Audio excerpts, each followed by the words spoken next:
We are out here at the Minnesota State Fair. It is Tuesday before the fair starts, and we're by the French fry booth at the top of the Midway. Well, just across. And we got a new spot. Sheriff's office has a new spot. You're going to like it. So there's your French fries. Get a bucket of French fries. Get a bucket of French fries here, and then come over to the Ramsey County Sheriff booth. There's our hard workers, Jim Moody and Rich Altieri. They put up our tent, our trailer. Well, we got blown over once. Yes, we got blown over once. So we are ready to go. We'll be here to greet you. We'll be open all day and night outside the French fry booth. And on the back side, we're going to run the backside of our trailer. We're going to have live video running from the fair. Live video right here. That panel opens up.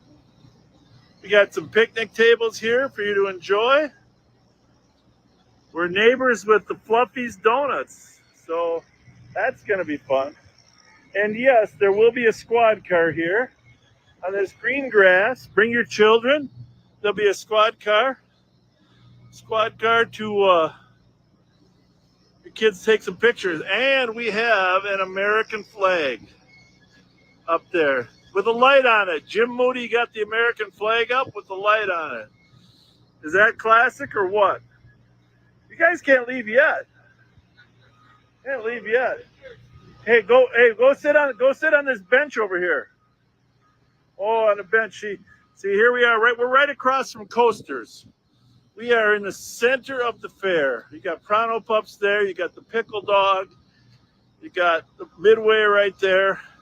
This is a great location.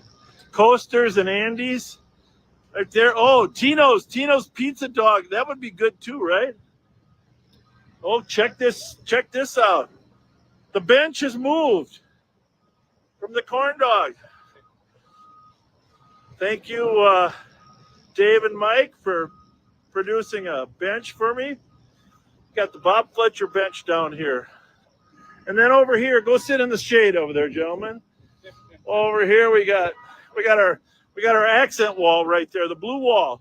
It's the blue wall of public safety, right there. And there they got a little shade there. The Fluffy's truck will be gone. Rich Altieri. So, and then right next door, our neighbor, owned by Whitney. We've talked to Whitney. It's Fluffy's hand-cut donuts. Supposedly she's making us a sample tomorrow, right, guys? Hand-cut donuts right here. Right here at Fluffy's. Whitney, where are you? Speak out the window there, buddy. Oh, yeah. Of course, we're right here at Chambers. There's Andy's Grill over there. There is the grandstand. Channel 5 News there. Will we get to see Kevin and Lindsay broadcasting from over there? Our friend Jay Coles and Renee Cooper might be there too. So come by and get a Fluffy's hand-cut donut from our friend Whitney, and then bring it over. Bring the donuts over and see if we want a bite of the donut, right?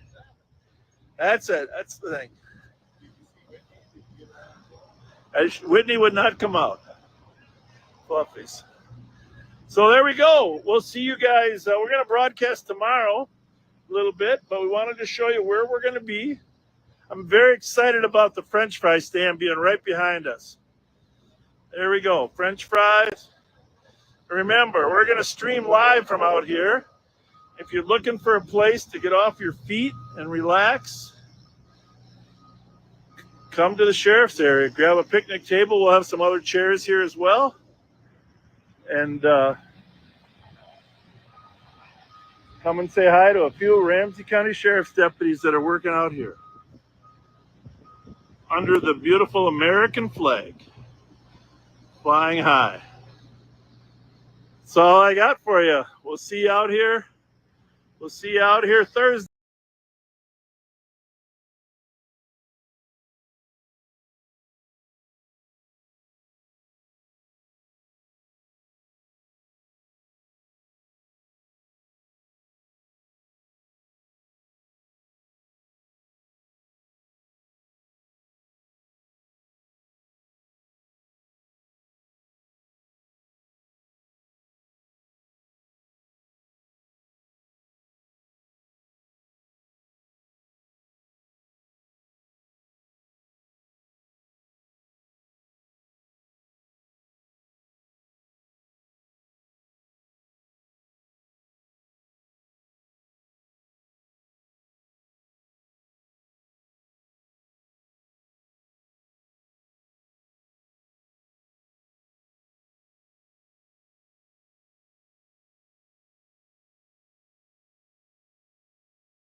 Show for you.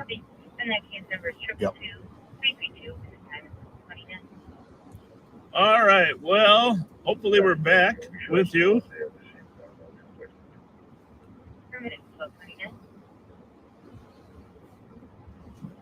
Trying to make sure. I think we're good now. I don't know, Pat, if you can check the YouTube. Yep, about to do that.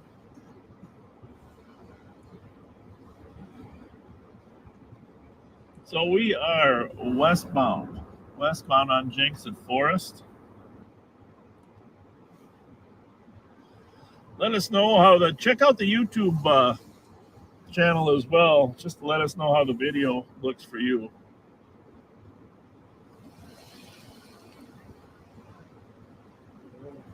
Looks like we're good. We got another pending call here we're going to run up to at Clarence. It's at 1286. Yeah.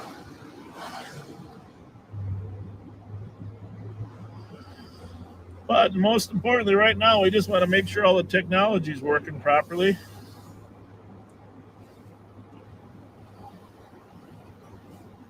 I had to laugh. A very kind Facebook friend commented when we were talking about this coming up that Bob and I were getting so tech savvy. And that was a very kind comment.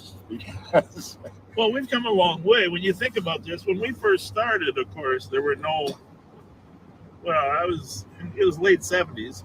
There were no computers in the car. There were, well, for the most part, there were no personal computers. Right. The only computer we had was in the office. There was a giant computer that you program cards. Remember that? They put them in. And Hamlin University had a computer, but took up an entire room. Could calculate. Now you have little calculators. Kids don't appreciate the calculators can do more math than the entire room could do in the 70s. But before we came on, I think we mentioned it, guys, they didn't have portable radios even. Right. So they would use AM radios with a little attachment on it, a little called a Tiger radio they could monitor the calls through it. Just I think it distorted the VHF frequency or changed it. So they could be on a lunch break or coffee break and still listen to calls. Yeah. With the owner. Is there a contact? 346 OSI. You know, I've heard it said that these smartphones we have today have more power than the computer that was on the first spaceship to the moon, first moon trip. Yeah, they do a lot of their own calculations, which is why math and calculus and geometry trigonometry were all important back then. Now you just plug them in: sine, cosine, tangent. I sound like I know what I'm talking about. You lost me at cosine and tangent. No, I did. I went to Hamlin. You know, people don't know this. I went to Hamlin planning to be going into pre-med and studying sciences and math. And after 2 years of mixing chemicals in analytical and organic chem lab, I just decided I needed to change my major to something I could work with people. So I went and talked to my advisor, Dr. John Harrigan at Hamlin. He said, well, maybe you should be a lawyer. So, well, we're all glad you became I didn't a make cop. that either. We prefer you as a The cop. truth of the matter is, I was planning to go to law school, but I took this job thinking I would go part-time to Willie Mitchell, and I fell in love with it because it's such a great opportunity to help people, you know, Right. and still stimulating and interesting at the same time. Somebody says it's not on YouTube. I don't know if that's true or not. Well, for those watching, I just went to the YouTube channel, Live on Patrol, and I can see it. So make sure that in the link that was talking about us doing this today, that you go to the link for YouTube and subscribe to the Live on Patrol channel. Oh, you got to subscribe. I think you have to subscribe, so make sure you subscribe. And by the way, there's already 213 subscribers. And the other thing on there is, I think there's two things. There's videos and there's live videos. I think you got to click on the live one on the menu at the top. At least for me, the live menus were kept in a different spot. So Pat's looking at it on his own page, but the key is you got to subscribe. So on that menu, anybody who's hasn't, if you can even just go jump over there and subscribe to that channel, that'd be a big help. I don't know what the benefits are of more subscribers, but I've been told that you get more additional tools on your YouTube page if you have subscribers. So we're headed to 1286. I can't even believe this call would still be active. 1286 Clarence, a male standing in the driveway for 30 minutes. Now, callers told him to leave. So we're going to skip his description. We have it here, but 60. A couple more doors.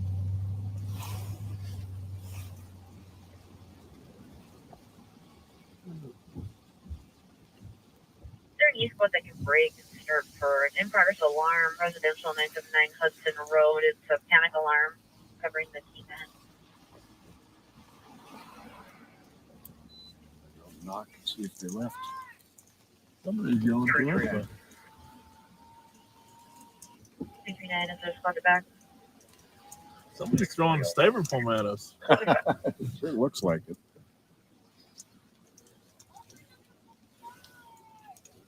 Who's yelling, Pat? I can't tell where that's coming from. I don't think this has an alley, does it? Nope.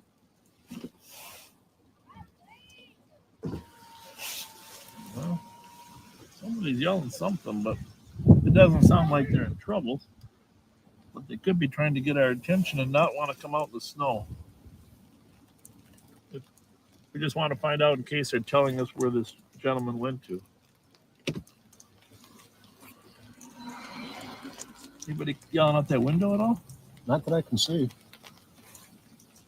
Turn the lights on, would you? Yeah. I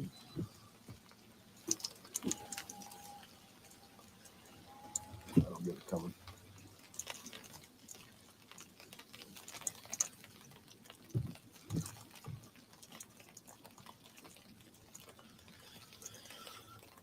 Did I mention winter's coming? Let's pull up in there and I'll go ask Okay. her. All right, that'd be great. You get to see Pat in action. And a suspicious party standing in the driveway that they asked to leave. It looks like it might be a duplex. That's the only complicated factor. I'm going to let you do the talking with her. Maybe they'll roll the window down.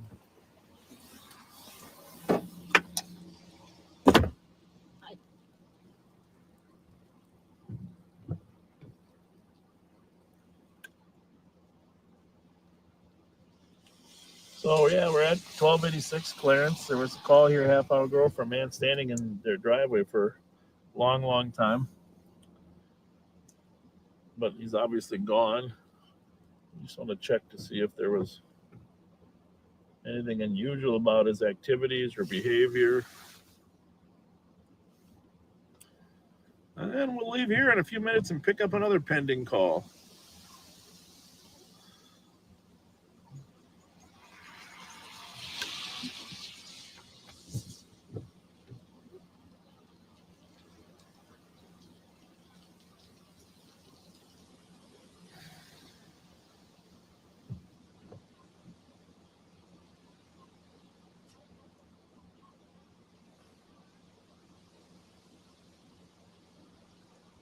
Do me a favor when he gets back in the car. Why don't you I think he'll look at some of the comments. It's pretty tough, but might have time to look at a few. So just tell him how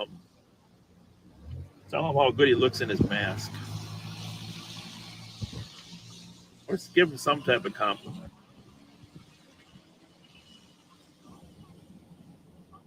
He won't know that I encourage you to do that. Excuse me, and I got to take this incoming call. Yes, sir.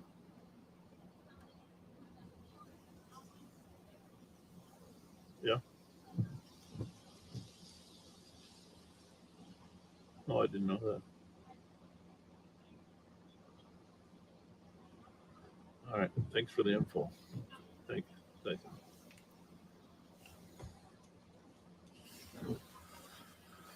So, the other thing, later on tonight, we might play a little clip of the Cloud song, and brings some sadness to my heart even to think about it. But we're going to talk a little bit about what an inspiration that young man was, and the new movie that's come out on Disney Plus to commemorate his life. I'm not going to get much detail right now, but we will talk about that more tonight, and maybe use a short clip of his song. It's stuck in your head. Still stuck in my head from when we went to the Mall of America to be part of the Clouds Choir. All right, looks like Pat's got it resolved. I don't want to spend too much time in proximity.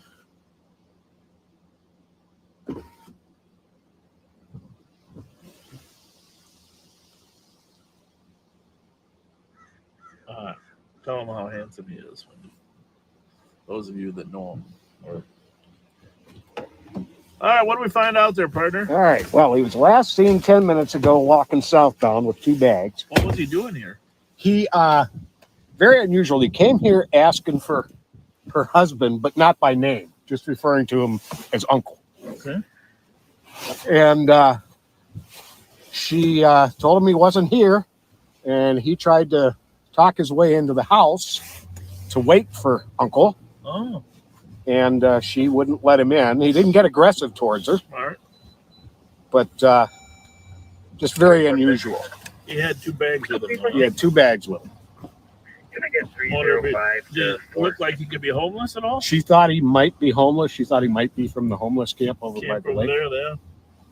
305 Well, 305 to 4. got your phone handy? Oh, yeah.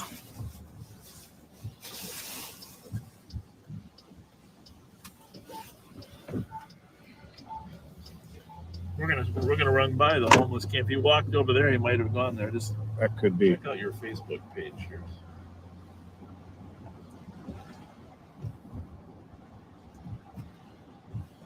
Comments on I forgot to share it to my own page. there? Oh, I shared it everywhere else. well, you just you just take a look at. I think somebody texted me, said you got a comment or two.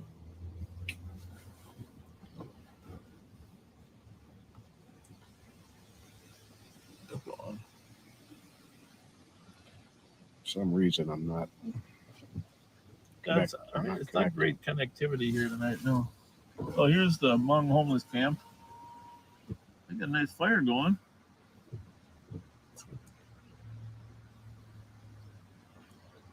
I'll tell you what, it's going to get cold fast.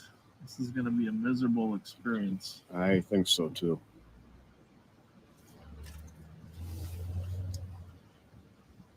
Yep, I'm definitely. Oh, okay, there we go. Now I'm connected. Ooh, bad connection here, huh? Mm-hmm.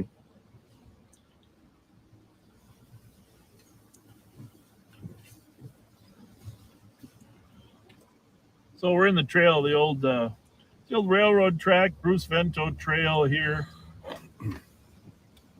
on the east side of Lake Phelan. We're going north this time. Normally we come in from the other end and go south, but since it runs right off of Maryland, we just popped in.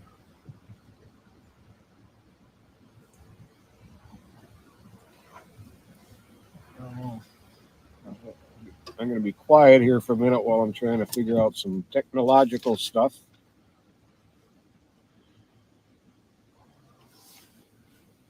So we're going to look at some more pendings here. See what we can run into.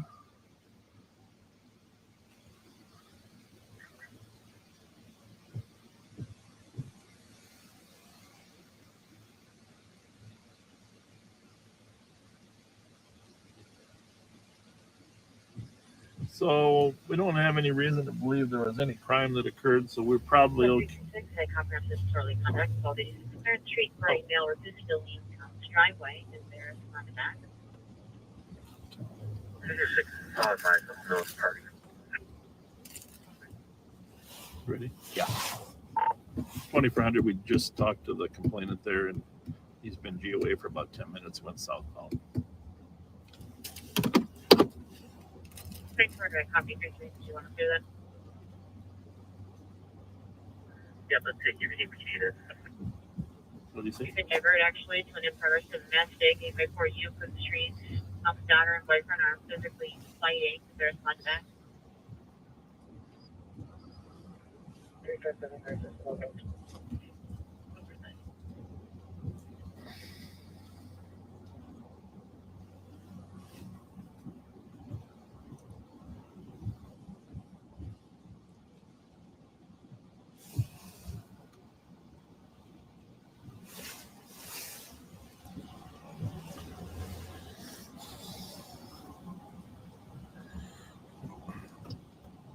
So back here at the Joe Bergeron Memorial,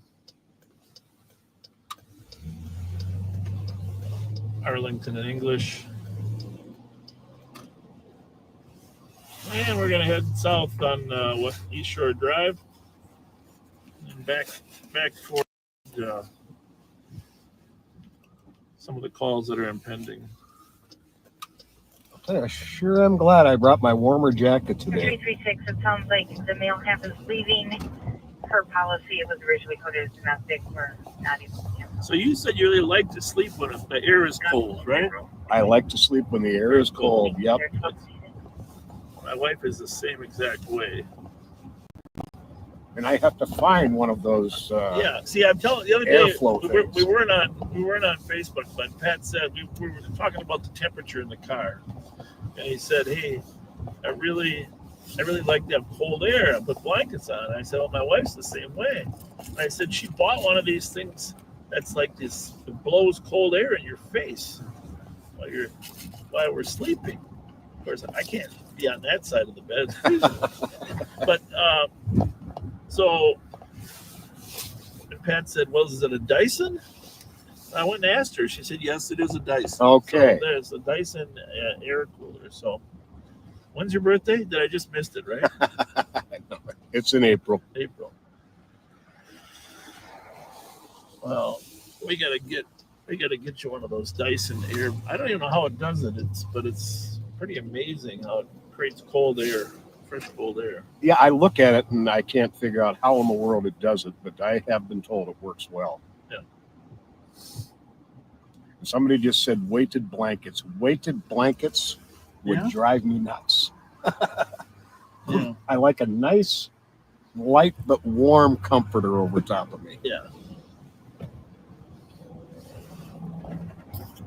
And I think I mentioned to you, I don't know if I'm lying, I can sleep anywhere at any time. With anything. That's from years of working too many midnights. Indeed. No, I don't sleep that long, but fast. All right, we're westbound on Maryland.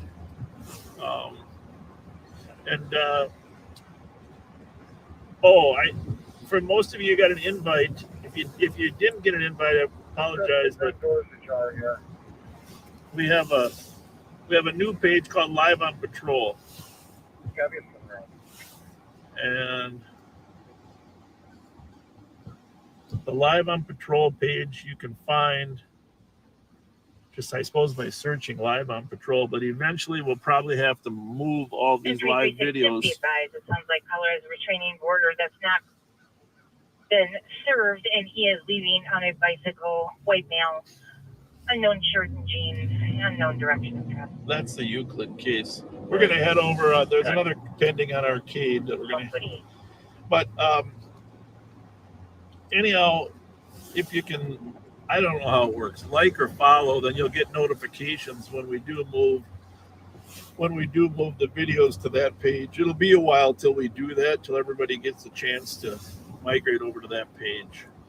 Well, actually, when you posted late last night, early this morning about this happening today at noon, you did put the link in there for that Facebook page, and I was able to hit that link, go to that page, and both like it and follow it. Okay. So you can do that for both the YouTube and for the organizational Facebook page. Yeah. It's called what? Live on Patrol? Yep, Live on Patrol. We just kept it simple. Live on Patrol. And there won't be a lot of other stuff showing up on that page besides the videos. We did torture you with the pictures of Pat and I. But like on our personal pages, there's other things that'll be posted. And so we don't want you to have to get notices of everything. So eventually that's probably the best way to go. But a lot of people say they prefer YouTube. There's subject breaking at the third forest for an accident with injuries. Sounds like one party is holding their chest, and one party has a bump on the head. That's all.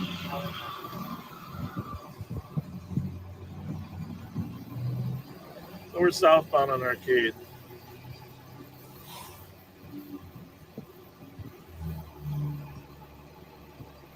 There's subject on the third and fourth for an accident property visit. I was thinking something we didn't talk about is how officers get their information. We used to have roll calls where everyone was in the same room. Right. Now with COVID, they don't do that. But at the beginning of every shift, all the officers would be in the same room. A little bit like TV, the sergeant would, go over all the information. In the old days, it was maybe at a podium. It still is in some places, sometimes just sitting at the table. And they would go over everything on a clipboard and talk about, new information. People would have their notebook or their own clipboard and write it down. A lot of this is turned into electronics now. It has. And I don't know that it's all good, but in Minneapolis, for instance, every day they have called a DIB, Daily Intelligence Bulletin, that they get, and Pretty comprehensive, but yeah, sometimes you don't want too much information, right? you can overload. You really want to know the wanted serious violent felons and any cars that are floating around out there. So that clipboard would sometimes have the letters BOLO, called the Bolo board, and the Bolo stands for be on the buzz, not in there, lookout. Be on the lookout. Correct. And so if it's on the Bolo board, it's be on the lookout. And you'll sometimes still hear over the air the dispatcher put out a Bolo. Yeah. Be on the lookout. Or it'll be referred to as a COPS alert, which is a statewide alert system. And that is all electronic and comes directly to the CAD now. So in the old days, they calling on cars, be on the lookout. And that would come across the radio system and you'd write it down. And nowadays it comes in an electronic message in the computer-aided dispatch. But back when we first got our first computers, they were actually called mobile data terminals, and they were very simplistic, right? You want to mention we could do some stolens, but there wasn't a COPS alert concept there. Right. That's an interesting. Somebody was just asking about a woman who robbed some drugstores on Grand Avenue. That was actually yesterday, not this morning. And a woman had gone in with a metal baton, like a police baton, and was threatening the staff in, I believe, the Walgreens and the CVS to rob them, and was unsuccessful in getting anything. I believe she did a third one in Highland Park and ended up being caught on foot on the Marshall Lake Street Bridge towards the Minneapolis side. And they had a little bit of a struggle with her, but she claimed she had swallowed some heroin and was taken to the hospital instead of being booked at that time. But they did catch the woman doing that. And then there was also a robbery at a drugstore in Highland Park where a man threatened the staff, forced open the cash register, took money, and escaped. And he is still at large, the last I heard. Yep. There's been cases popping up down that way. Yeah. I appreciate you mentioning that. Did get a text on that from a Highland Park resident yesterday about the robberies, or I guess you could call them attempted robberies. Right. I also gotta mention, it is Halloween, and of course the Sheriff's Fright Farm is not going to be occurring this year, partly because of COVID and partly because the building itself has some security issues for the future. But we are going to do on Halloween, we're going to do a drive-through Halloween in front of the sheriff's office downtown at 425 Grove. We'll post more information on that. But what made me think of it is, Anoka is really the Halloween capital of the world. They have the best Halloween celebration. They have a Halloween parade. Oh, yeah. They have an amazing.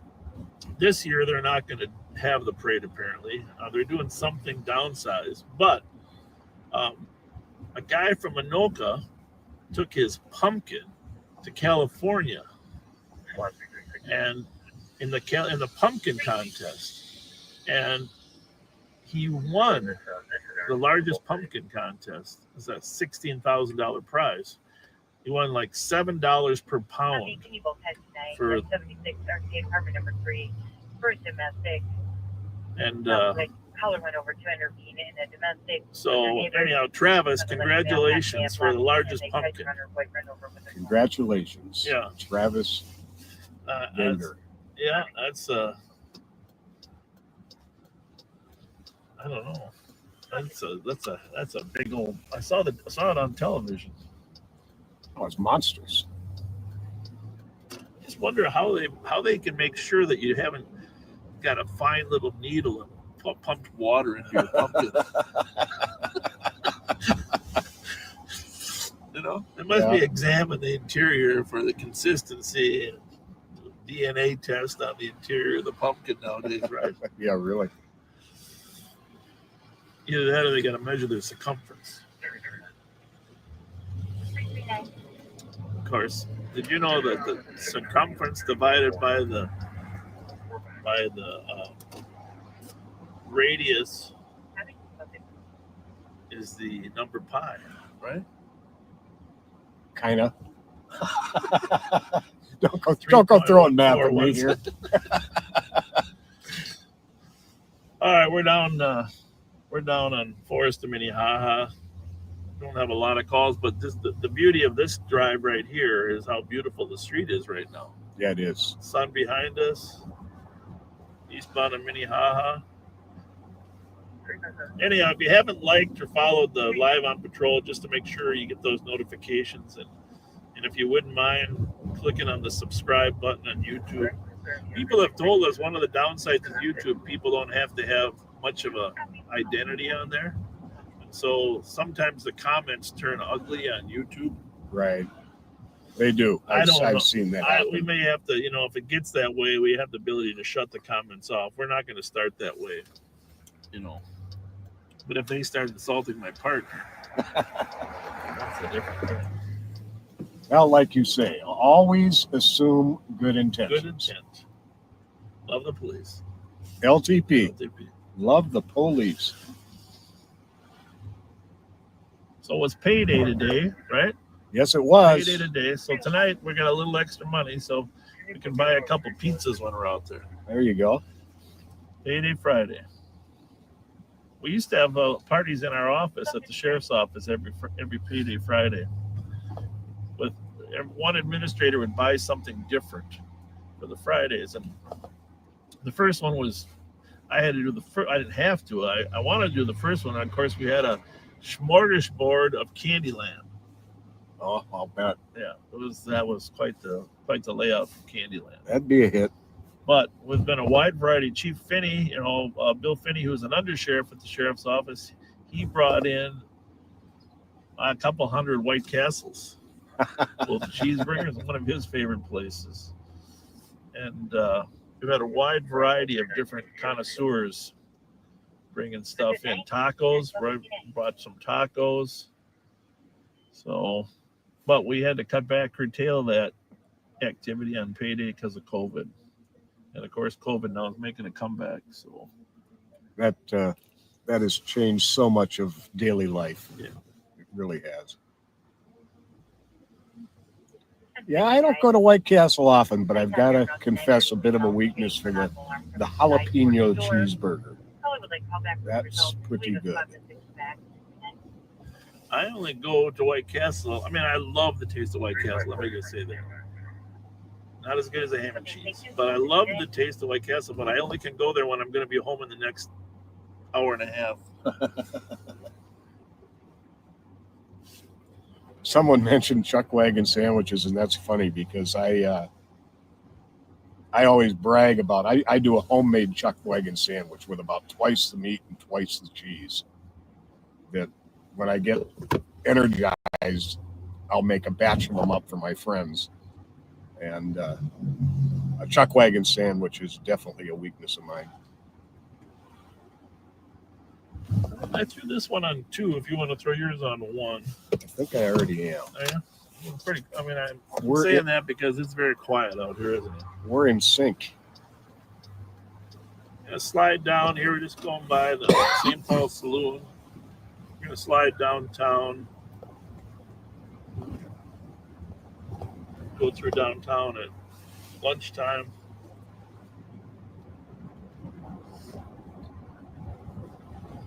Probably, for those of you that haven't been back to St. Paul, we should probably get up on Summit Avenue and see some of the scenery there, don't you think? Oh, yeah.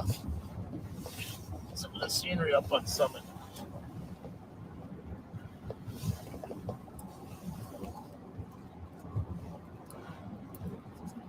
the trees in that area seem to have fared better Look than. at that one there. That was gorgeous. Yeah.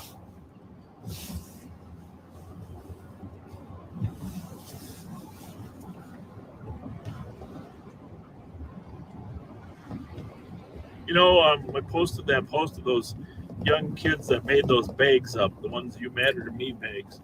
And I mentioned that it wasn't on live, but Pat and I delivered those bags last Friday to the group there. Yes. And, you know, the people were very, very appreciative. When we were there, they asked us to get some water too, so we went over and grabbed some water. Oh, there was water in each of the bags, but they wanted to give a little bit of ice, so we grabbed them some ice too.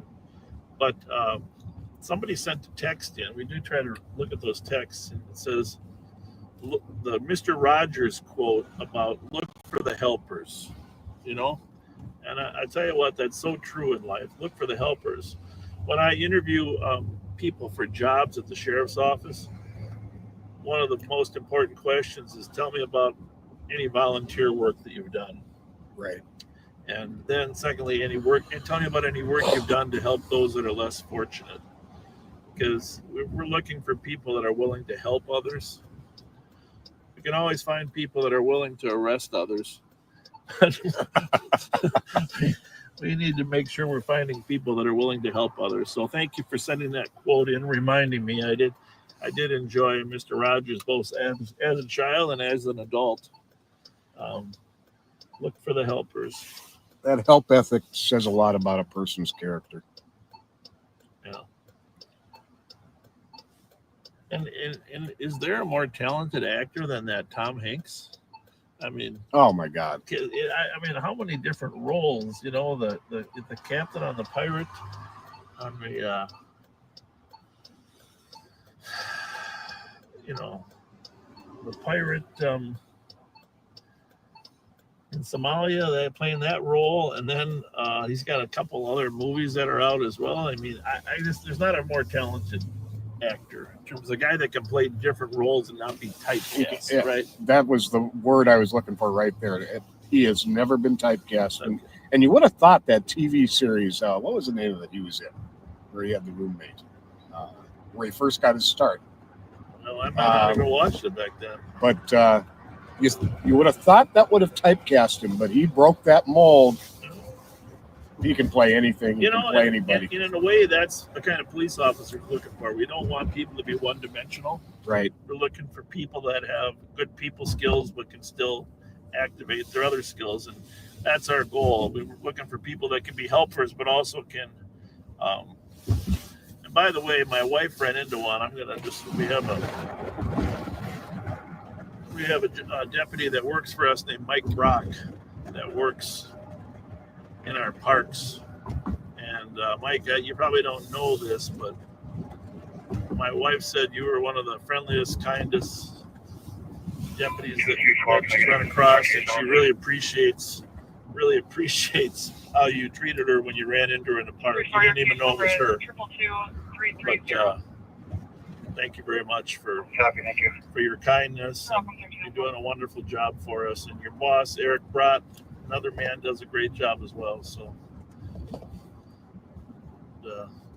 thank you for being one of the helpers.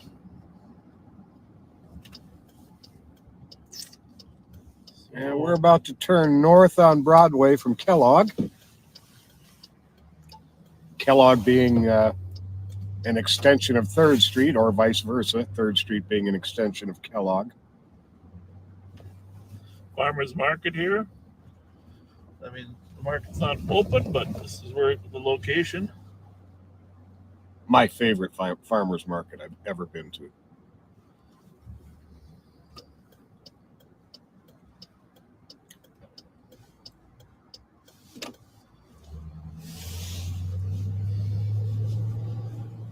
CHS Stadium. Home of the Saints. Saints. Fireworks here this last year. That was fun. Socially distanced fireworks. There's a call at Laurel and WTF if you could send it to me. So I'm going to switch this one to 2. You're on 1. I'll switch this one to 3. Okay. So we are covered. Thanks for joining us. If your boss just let you out now to go have lunch for your 1 o'clock lunch hour, for those of you that start a little late, we are testing out this dual stream today, making sure that we're able to dual stream to Facebook and YouTube.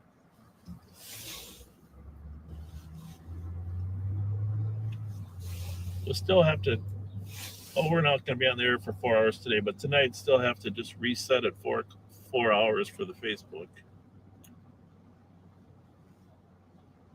So the Bulldog restaurant there on our right, we're westbound 6th at Wakuta.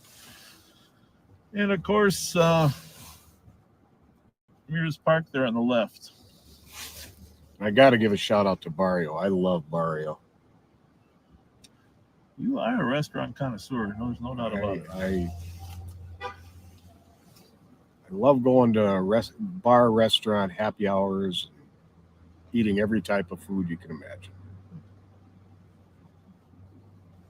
The only thing I've come up with I don't like is lima beans. I do not like lima beans. How about liver? I don't like beef liver, but I love chicken livers. Brussels sprouts. Yep. Okay, good. Cook them up nice and crispy with a little bit of balsamic vinegar and some sriracha hot sauce. My chef friend Jen's little trick she shared with me. Well, I eat mostly anything nowadays, but that lady's going down the wrong way on a one-way. I suppose we should maybe help her out, huh? Yeah. Probably alert her before she runs into somebody else. Should probably take a right. Oh, there she goes. Good. All right. She's to a safe zone. Okay. Everybody makes that mistake once in a while. Just wanted to make sure she didn't get hit. Alert the other drivers around.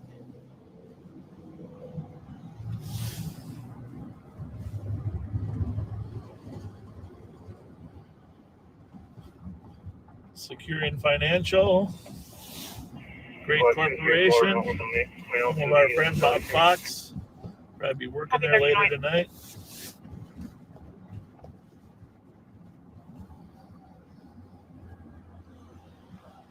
Pretty quiet. This is why we don't do too many afternoon, daytime activities, but we are going to get a chance to take a look at the city.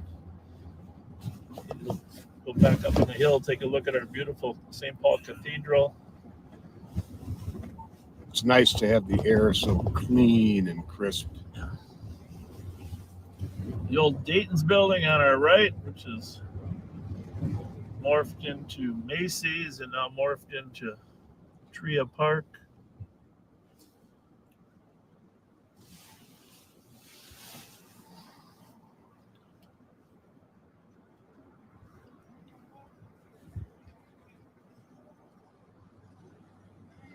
There's the Landmark Center up ahead there at the end of 6th Street. Beautiful building. You know, the city looks pretty good. I got cleaners over there. The Downtown Alliance is cleaning the street, and there's not a lot of garbage down here. You got to give them credit for the streets clean. Yeah, St. Paul's a pretty clean city. There's the Landmark, and of course, St. Peter Street here was used in the movie, Arnold Schwarzenegger movie. Oh, What the heck? I watched it all the time. Now I forgot the name. Where that he was trying to get the doll for his kid. I can't remember. Someone's going to help us out here. Someone knows the name of that. It was a superhero name. No, Jingle All the Way. Right? There you go. Jingle All the Way. And some of our friends were actually the police officers were in the movie. Greg Majors was in there, a couple others, because they used extra law enforcement officers. Jingle All the Way. Right. And I mean, obviously St. Paul, the metro area has been home to some other movies, but that's probably one of the few that was actually downtown here. Right. Filming. So when you ever watch that movie Jingle All the Way and try to pick out some scenes that you can remember.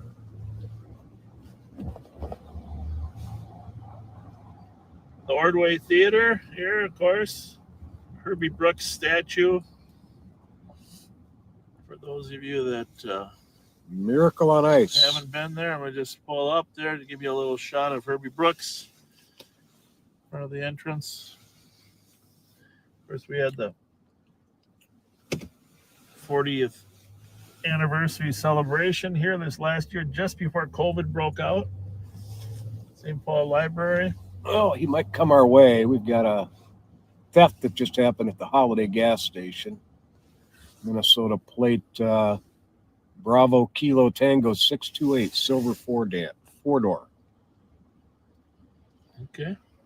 Maybe he'll come down 7th Street. What kind of car is it? Silver four-door sedan so far is all we got. Go over there and slide over and look.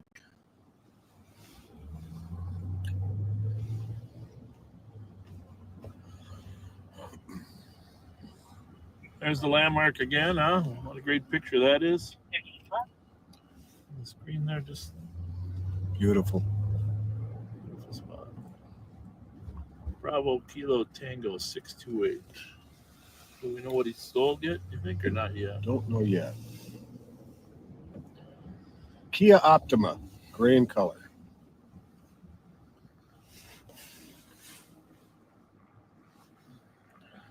I have no idea what an Optima looks That like. silver car up there on the right, Yep.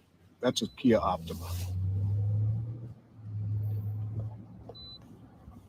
All right. Oh, no, it's not. That's a Chevy Malibu. But it looks a lot like that. Up to 7th Street here, huh? Well, look at Christmas tree Oh, lights. says the vehicle is still there, actually. Oh. Hold on. Yeah. You're clear.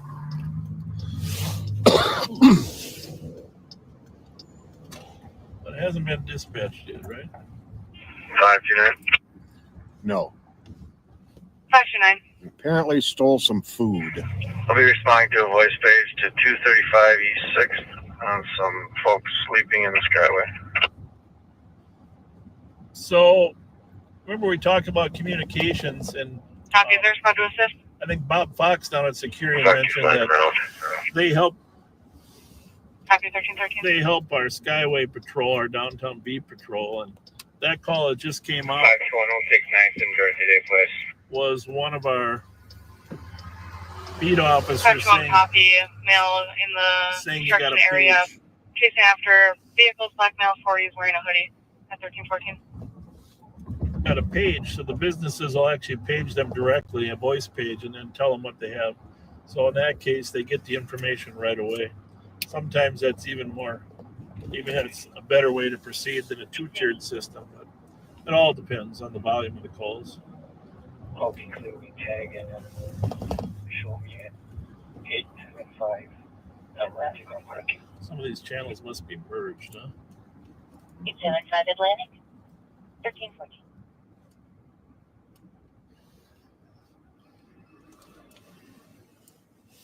So I got the plate there, Patrick. We'll just slide. Bravo Kilo Tango 628. Been a lot of thefts from Walgreens, CVS, Holiday, Super America. Part of it's desperation, but part of it is just the word is out that there's little enforcement. But obviously, I don't think it's even been dispatched on our end.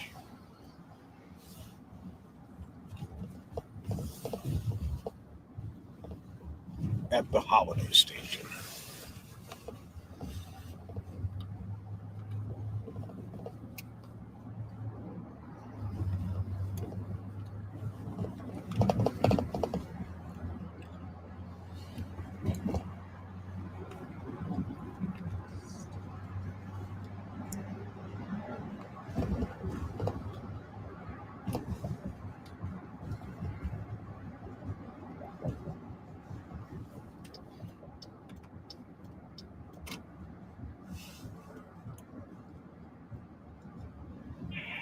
Since before myself in 248 also, let's see.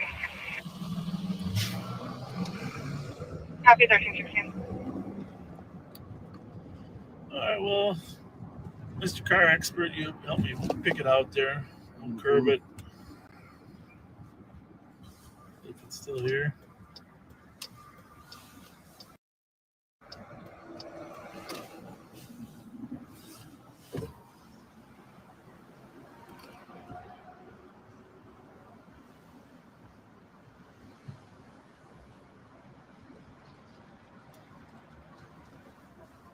Looks like it's gone. I could talk to them real quick and get us a Mountain Dew. 351. I can take them out and do if you don't mind. Not at all. You want a fountain one? Started outbound to 301 with outbound. Yeah. 301 point 1517. I don't mind, but I think I could also use just the 2 Twinkies. 2 Twinkies? 2 Twinkies today. I think that's... Well, I was going to surprise you with the Twinkies. Okay. Well, thank you.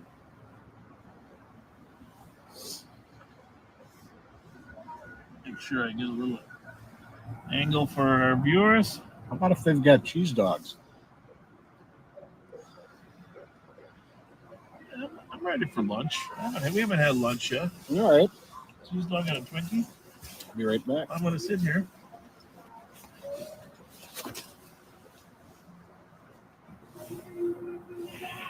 Bravo 351, EOT. Have a good night, 1317. You're the best. They're probably going to talk about you while you're gone again.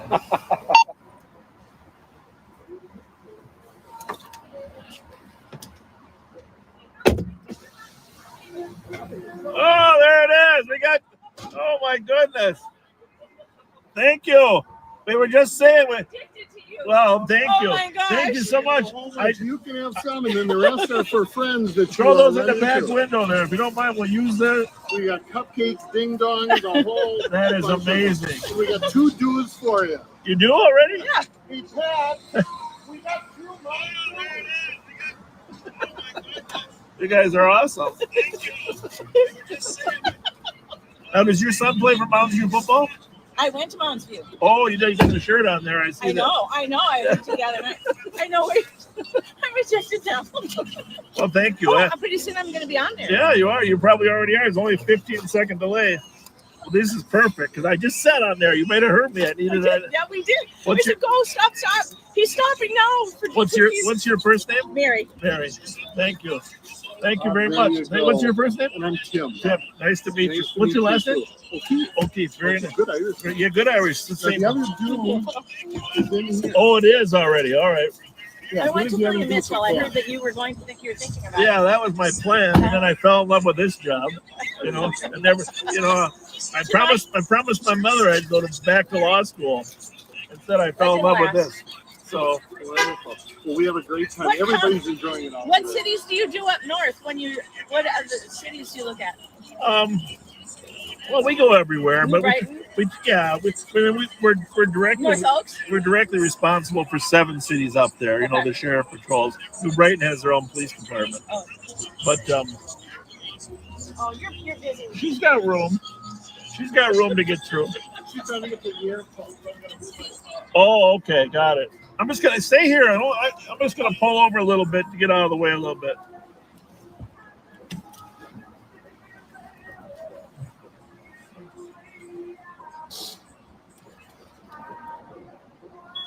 But we try to go wherever there's some activity, just to because people get bored listening to us. You know. It's awful. I don't sleep at night when you're on. Well, thank you. I really appreciate the compliment. What do you like the best about it? First of all, I like it during the day because I get a good tour of the city. Yeah. It's so pretty, and I love your commentary. I love that you know the history, like even West Publishing, because I work there. So I just love that you can see you say everything, and your history. And the thing I love best is the heart that you are bringing to people. And it's this is just so gentle and wonderful. And you obviously love the community and the people you're talking to. And that really comes. You're way too kind, but thank you. And Thank you. appreciate what you're trying that you're showing everybody what you know. Sorry about that, ma'am. Well, maybe that wasn't her. There's her up there. Oh. I was apologizing for being in the way. Oh, thank you very much. That's really kind of you. Okay, well, have a good day. We'll be watching. Thanks you. a lot. Bye-bye. Thanks to you tonight too. Yeah, yeah. Thank you. Well, that was very kind of them. Good timing too. Since we were in a Twinkie and Mountain Dew mood, they were ahead of us. Thank you very much, you folks. Thanks again.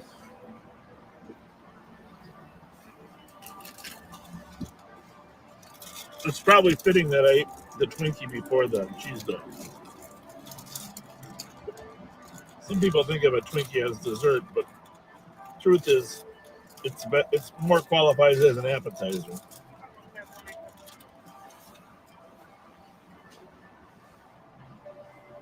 Now we got some extra Twinkies in case we have to put a fight out. Instead of using water on a fire, we just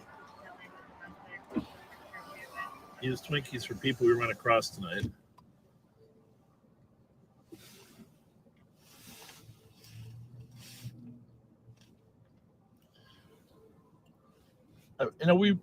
We greatly appreciate people that are watching and take time to do this.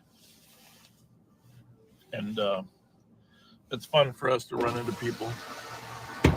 Well, that was kind of a surprise, huh? Yeah, very nice surprise. Yeah. How come they only have cheese dogs when you're the guy who goes in? What's this I'm looking at? This is just a regular hot dog. Bravo 480 You didn't have to tell me that. I wouldn't know until I bit into it. 682. That was so kind of them. That was very, very kind. Show me a route to 257 City. Well, all they could say for sure that the guy took was a Red Bull. Oh, did you get there's a Mountain Dew in that pack. I got one right next to you. Okay. And he left about 5 minutes before we got there. Did they want to report me or what? No, they didn't. Bravo 216. Yes. Copy, have a good night, 1323.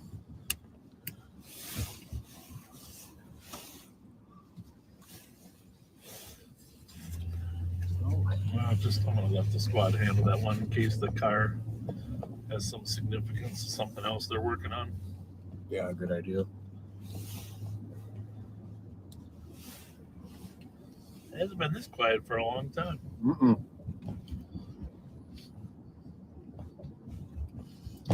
The day's gonna come though where someday somebody that doesn't like us is gonna be in that holiday lot. Man.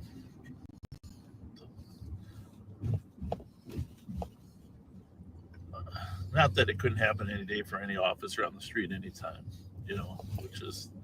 that's the thing about this job. You can't control people's feelings. You can only do the best you can to try to not aggravate those feelings.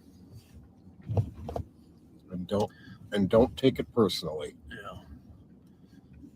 But the job is, in its simple core, if someone wants to hurt one of us, they're going to have an opportunity, right? It's not like we're hiding out inside a office. People are out on the street running into calls, but all day long.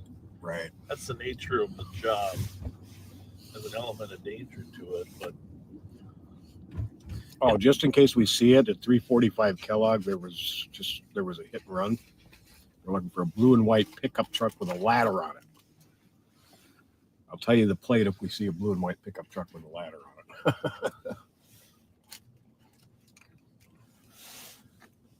you could have got one of those cans of cheese whiz. Yeah. You know what I mean? Yeah. That Does anybody still eat those? probably wouldn't have been a bad idea. Ritz crackers and cheese whiz? I'm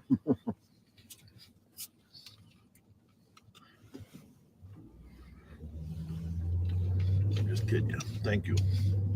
Thank you very much. Absolutely. Takes the edge off the hunger.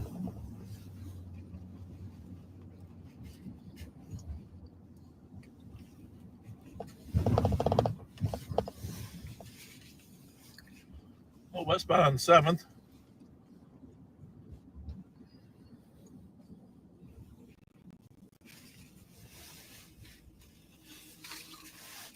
Well, 767 south of Robert, there's a 911 hang up. They called back, hung up again.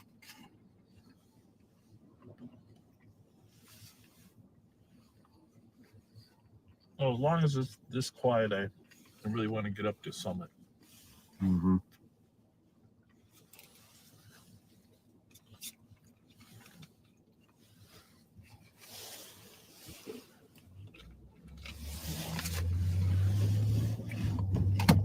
Roger, 50. 50. Unit says 249 and then 911 open line at 767 Robert Street. Zero. 1327. 249, I can advise on that. Copy 250, clear. Okay. 1327. 515. 515. Put me in 506 as couple. For some reason, I seem to be the only one getting the updates from Chloe for the last couple times. Yeah. I don't know why that is. I'm not getting them.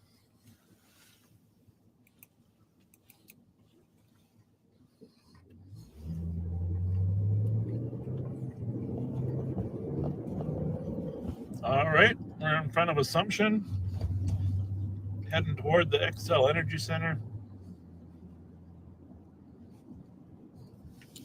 Once again, thank you to Catholic Charities, CEO Tim Marks, Chris Michaels, everyone that worked so hard to help this huge opportunity center that was built.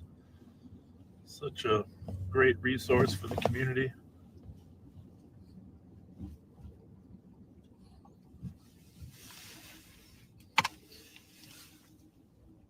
Is that road blocked there now? Yeah, completely.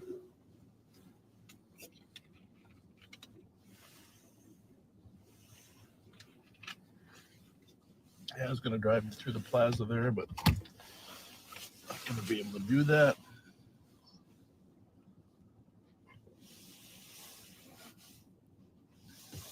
Run up and take a look at the cathedral here. I'm not coming out yet, buddy.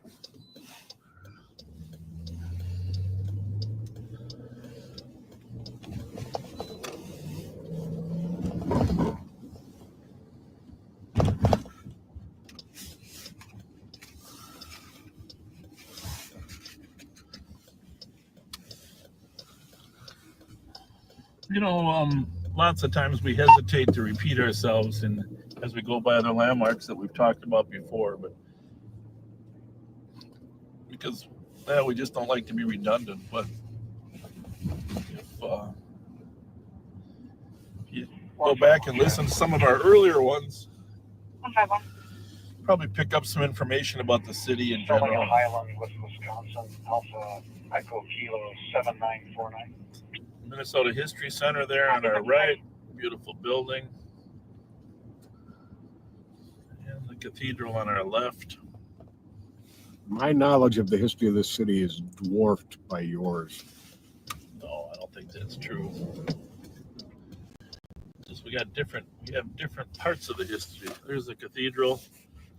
We got to get on the other side to appreciate its beauty because of the lighting. It is a beautiful cathedral.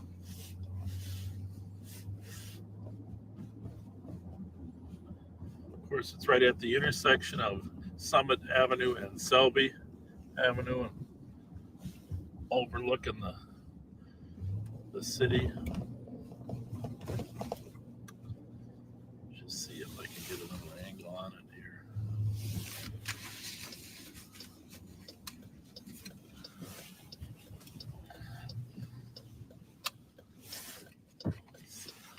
It's a side view of the cathedral. GOA with 527. Copy at 1331. No.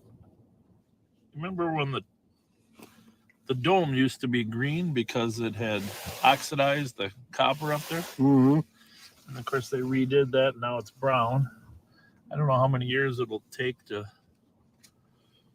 reoxidize it again till it becomes green again. Probably our grandchildren's time. Yeah, really.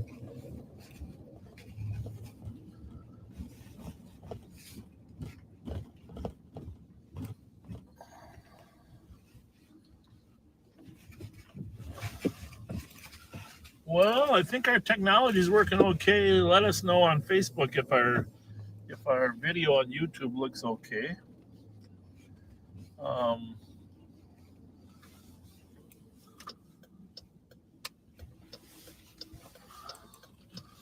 Hopefully we got the bugs worked out.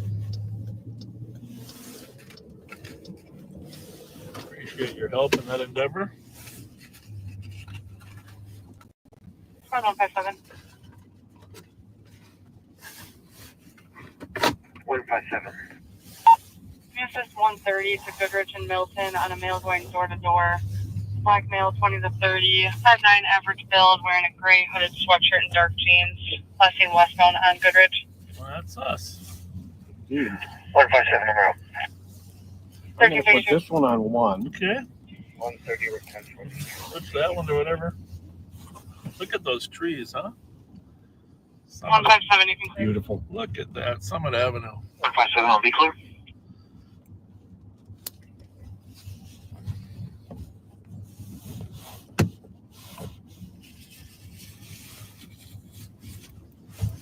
What a beautiful day to jog Summit Avenue. For those of you not from St. Paul, a lot of the houses here have what are referred to as carriage houses behind them, which is where the carriages, as the name would suggest, were kept in the past century and a half. And they have mostly been turned into residences of their own. The carriage houses are. And some beautiful, beautiful homes and carriage homes in this neighborhood. Most well-known probably was the James J. Hill House. For sure. It still does historical landmark, does tours. The railroad magnet. Yep. Magnet. But I mean, there's some gorgeous houses here. The problem, of course, is if you own one, heating it. Oh. Heating it and cooling it. It's Would probably equal my house payment. yeah.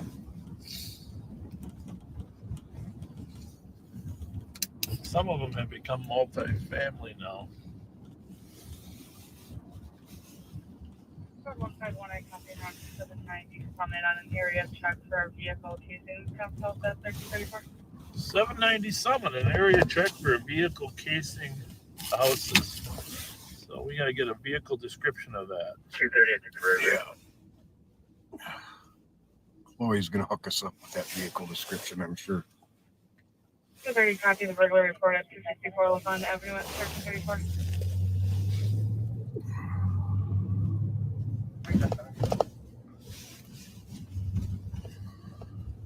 Yeah, 790 Summit was the address on that. Copy, 7717, lower unit. Probably issues on her. And then we got the suspicious party walking at Milton and Lincoln that we're going to slide in on. Or was it Goodrich? Milton Goodrich. Which is just a block away from a carjacking 2 weeks ago. Yeah, good point. It might be a whiskey plate. Chevy Lumina or Malibu. Okay. Driven by a 50-year-old white male wearing a trucker-type ball cap. Road 250. We'll just settle. Remember the streets, these long streets. 345 Kellogg Boulevard, the Minnesota History Center, and an accident hit and run. Copy. 1336. It could be an out-of-state plate rather than a whiskey plate, it says here. Well, let's just hang here for a minute in case he's drives by. I'll let these guys go first. And it should be maroon in color.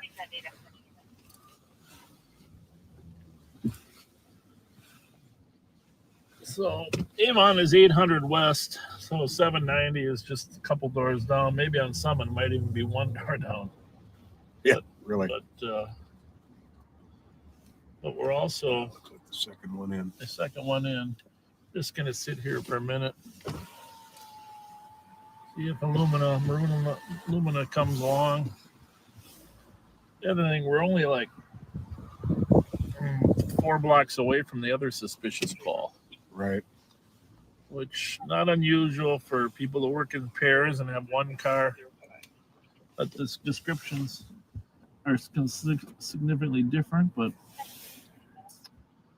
sit here for a minute. St. Paul car is on the way to this call.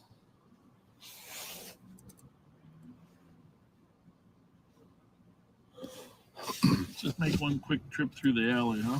Then we'll head over to the other one. Sure. How's it look right? Good. Clear.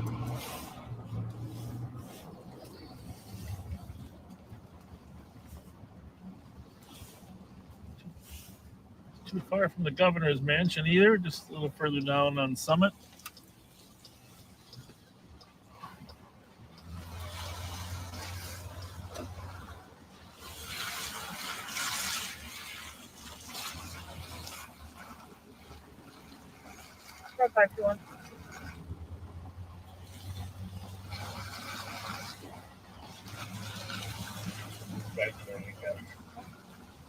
And we won't be going there because we're a long ways away, but just to keep you advised, there's a group of males fighting in the parking lot of Cub Foods over off of Hudson and between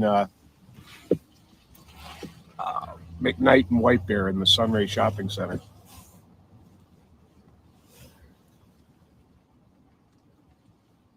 That's not good. Oh, Things do start to pick up around 2 o'clock. That's usually kind of the pickup time. 4520. After everybody gets their stomachs fed like us. Copy, thank you, 3039. Let's run over to that Goodrich and Milton area and Right. see if there's a suspicious man.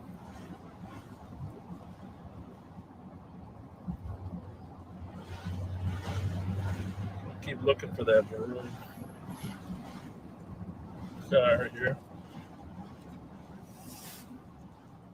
We just passed where there was that murder in front of Billy's here a week or two ago. I don't remember the description on the Milton and Goodrich. The black male. There we go. Oh, no, that's a different one I'm looking at. Okay, I'm sorry. Go No, ahead. I just think that was a black male walking west, knocking on the doors. 75 Copy, 3039.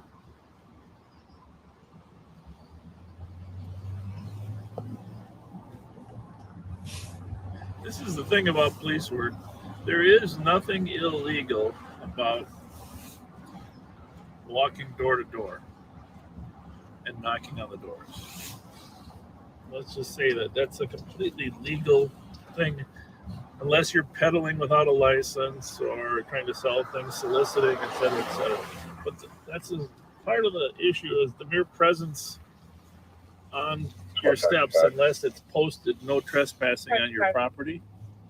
That's what's interesting about the no trespassing statute requires that a party be given clear notice not to come on the property before they can be arrested. So most people don't have big no trespassing signs outside on their sidewalk. Right.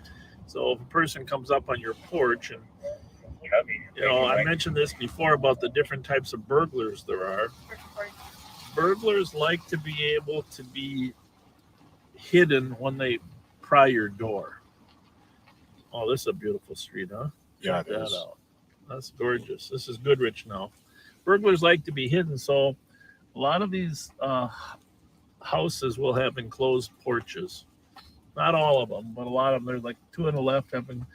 So if a person comes to your house and your porch door is not locked, 251. if they come in, that technically they haven't violated the law yet. Correct. That's why you need to lock your porch door. I hate to say it, a lot of people don't like to have to do that because if they forcibly get in, One of that's their squad goes to 911 Rice Street Unique Adult Daycare Center on a silent panic alarm. so. If they force their way, they've committed a crime. If they open the door on a porch and they go inside, technically they haven't committed a crime yet. And so this is where it gets Their squad goes to 251. difficult proving some type of offense. Right. I think we'll just. 250 up right now. I don't want to scare them. Right. We don't know that we have anything. 250 copy. 64 copy on channel 2. So although in and of itself, what this guy is doing is not illegal, 4525. it's most certainly something worth investigating. Because yes, it could be someone completely innocent looking for directions, soliciting, or it could be someone looking for a house to burglarize. And not unusual MO for a person to try to look legal to get inside your thing so they can pry your door open. And, you know, it comes from years of experience of seeing that happen. People will use other ruses too. I'm looking for a dog. Oh, I thought this was somebody else's house. Just a wide variety of. But, I mean, Copy we- 250, you can clear. we still have the technical right to ask someone Disregard 64, you can questions. clear. Doesn't this is where it's an interesting area of law. You can ask anyone a question anytime you want.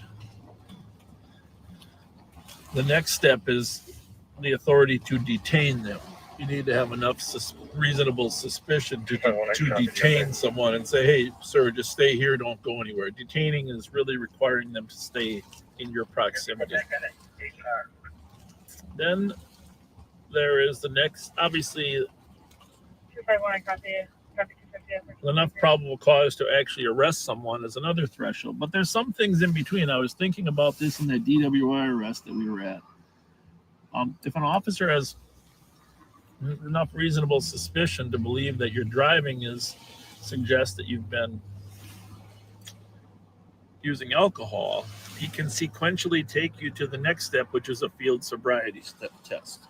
Correct. So he's got your driving behavior and your field sobriety. At that point, he can request a blood or breath test in the field usually. So if you pass that breath test, he's likely not going to arrest you. Correct. But if you fail or refuse, then he is going to arrest you. So there's a sequence of events that occur as officers develop additional information. And the courts have said, you know, at certain steps you can do A, B, and C. But the thing that people quite often forget is nothing prevents us from pulling alongside of people and talking to them. At that point, they're not detained. We haven't restricted them. We're just asking questions. And Pat and I have made a living out of that type of work, correct? Exactly. I mean, it's no different than what anyone watching could do. You can walk up to someone, drive up to someone, and start talking to them. And if they don't want to talk to you, that is certainly their right. But it is certainly within anyone's right, including a police officer, to attempt to talk to anyone they would like to. And we gather and glean a lot of information in the course of those conversations. You can tell a little bit about a person in just a friendly, upbeat conversation. Sure. And you also, I think, as many people have seen, the way in which we approach people, not only can you potentially glean information, but you create relationships with people in the neighborhood. It's a win-win, right? Absolutely. It's a win-win. Well, we haven't seen this suspicious gentleman on Goodrich or Lincoln. We'll go down here to Fairmount. We haven't had, usually we get a second call if the person's really suspicious. 215-2964.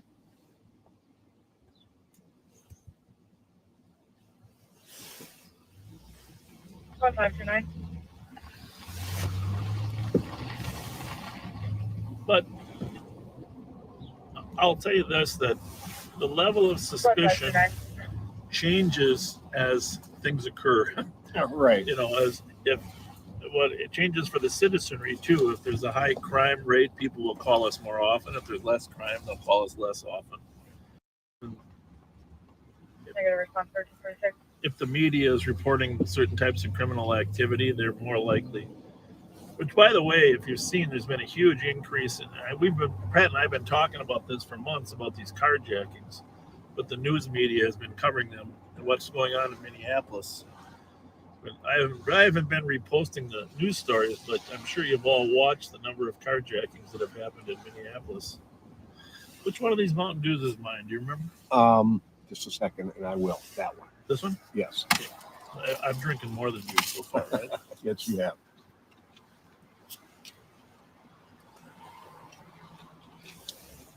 Well, if you joined us late, please check out the YouTube page.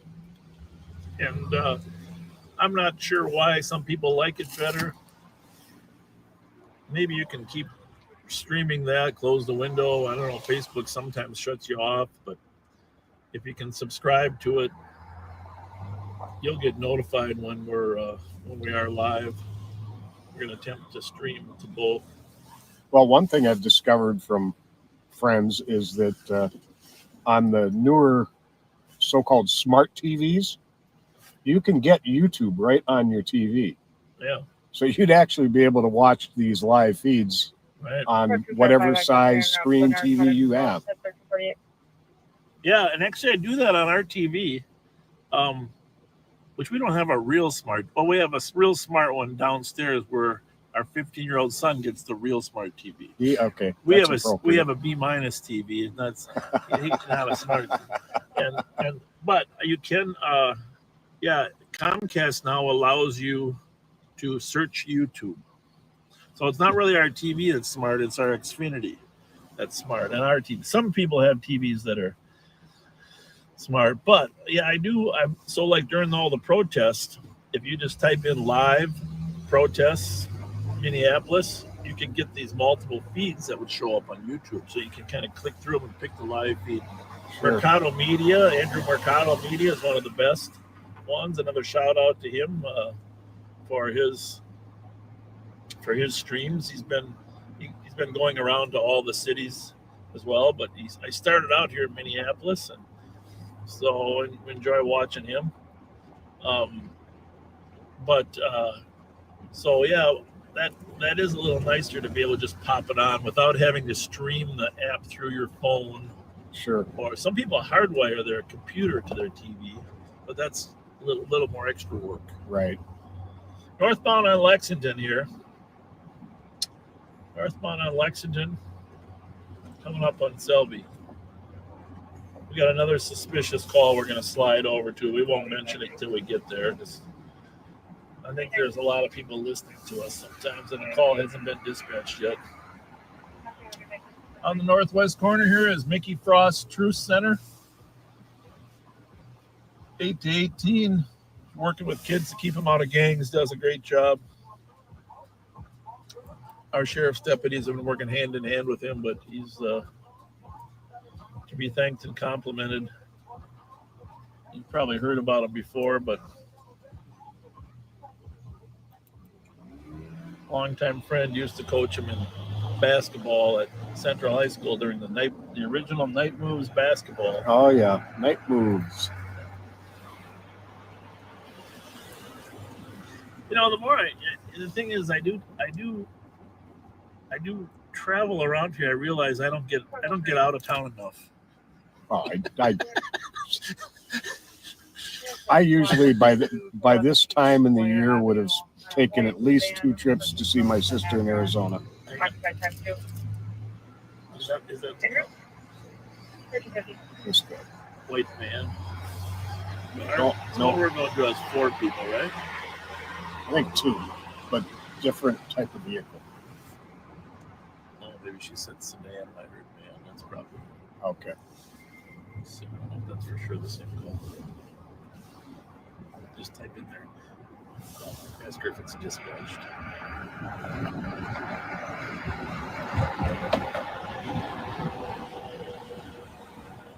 Well, it's really hard for me to watch that speedway still be boarded up over here, isn't it for you? Oh yeah. The Super America, so many interesting historical activity. One of our deputies was working off duty there one night when there was shots fired in the back of the building while he was in the front. Terry Sukula was working there. Oh really? Yeah. So it's not too much fun when you're standing in front of the building and you hear several shots fired in the back. No, that's. Hey, by the way, Chief Todd Axtell, who once again does an awesome job for the city of St. Paul, appeared before the city council this week to answer questions about his proposal and the mayor's proposal. And I did download his. I downloaded his PowerPoint, and there are some very interesting charts and graphs on that PowerPoint that I'm going to post this afternoon about crime trends, staffing trends. Because we need to have a frank conversation about the number of bodies that the police department has and the increase in crime. But we've talked about it several times, but now we have some concrete charts that your chief has posted. So later this afternoon, before our evening session, I'm going to post those on my page and, take a look at them and we'll have a conversation. You can change this to a DOC. Advise 151. Copy 1353. What kind of car are we looking for? White sedan. What's suspicious? They've just been there a long time or what? That's it. Just been there a long This is time. the problem, But one is in the front seat and one is in the back seat, which is. Well, that happened to me yesterday. This last week, when we had that big rainstorm, Right. I left my passenger side window open. Oh boy. I don't know why I did that. And of course, the passenger seat was sopping wet. So any of my family members driving with me had to be in the back seat. So here they are right There here. it is right there. Just pull up, do a little friendly stop since. White Pontiac we've got with no front plate.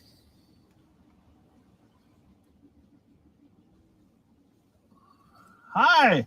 Oh my God. Can you give me a jump? You need a jump? I don't know. It's funny you mentioned the guy gave us a jump pack, but I took it out because it didn't have the power in it. We don't have any cables right now. Okay. Sorry, but is that the problem? Is there a second person in the car with you? Yeah. Right now. Can you roll the window down? Baby. It doesn't roll down. I forgot. What, do you guys live around here or what? I dashed. Huh? DoorDash? Your door, where was your last delivery? Like 4 blocks away. 4 blocks away? Well, here's the deal. We're going to turn around and just come out. The neighbors have called and they're concerned about you guys, right? Okay. All right, so grab your IDs if you don't mind. Plus 525. I didn't bring that charger with today. You can add a Bravo Tango. Got to recharge those up every once in a while. Right. Copy 1355. So supposedly their battery died, but they last delivery, she says she's DoorDash, which might be completely legit.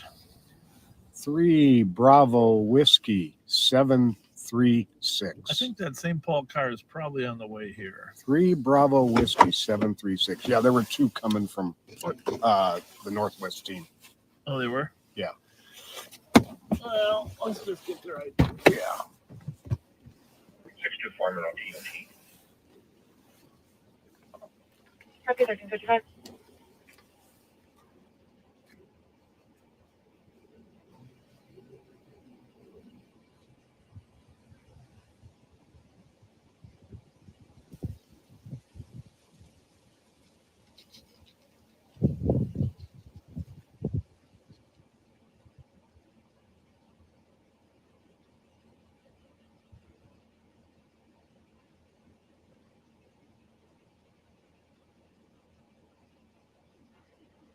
Squad 136.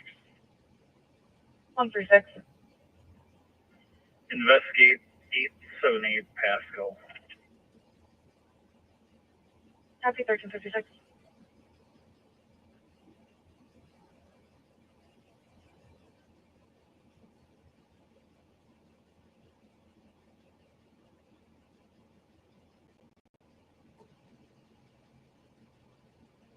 Squad 248. 248. 10-8 with a supplemental. Copy 1356.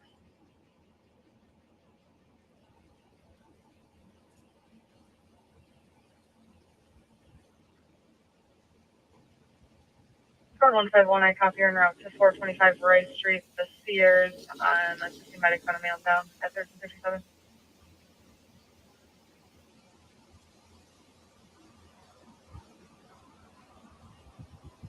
Squad 248. 248. You cleared 234. He's still out on it at the jail. Ready. Copy 1357.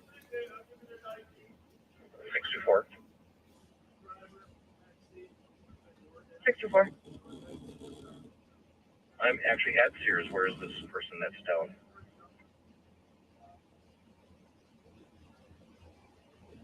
Looks like it's the south end near the sidewalk on Rice off of St. Anthony. So black male, possibly white shoes, and a gray sweatshirt.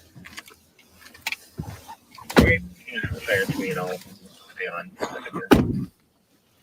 Copy 1358.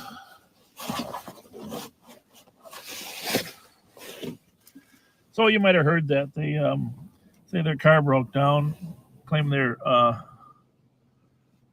DoorDash, 32 code 4 5.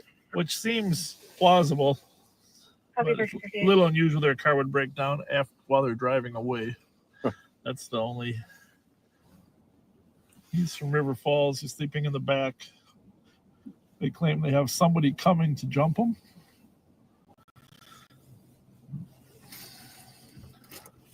Good news is he wasn't prowling the neighborhood. You say there's 2 cars coming? Yeah. Yeah, here it comes. We're gonna leave then.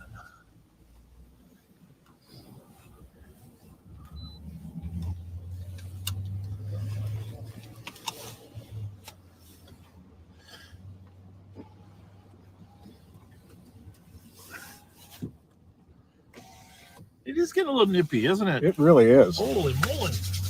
Didn't notice it. Temperature is 41 degrees. We're going to have to grab some gloves for our night patrol, I think. I think you might be right. Anybody know how cold it's going to be tonight at midnight? 624. I'm sorry, I know that white shoes, but was it a gray?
A hoodie and a baseball cap as well.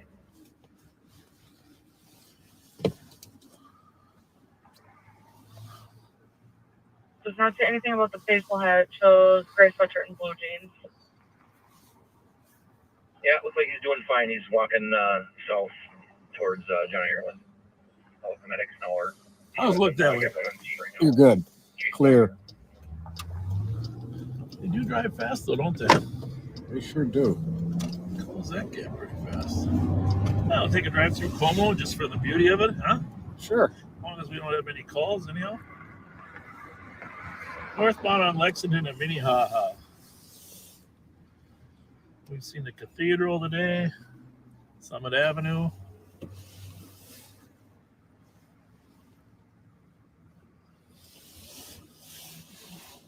Andrew Mercado, if you got any tips for us as to how we do better, we're always interested in improving. Question 24, can you confirm your location? You said you have one face down. Thanks for what you're doing. Walking southbound. He's doing fine. You're our role model. You are definitely a videographer extraordinaire.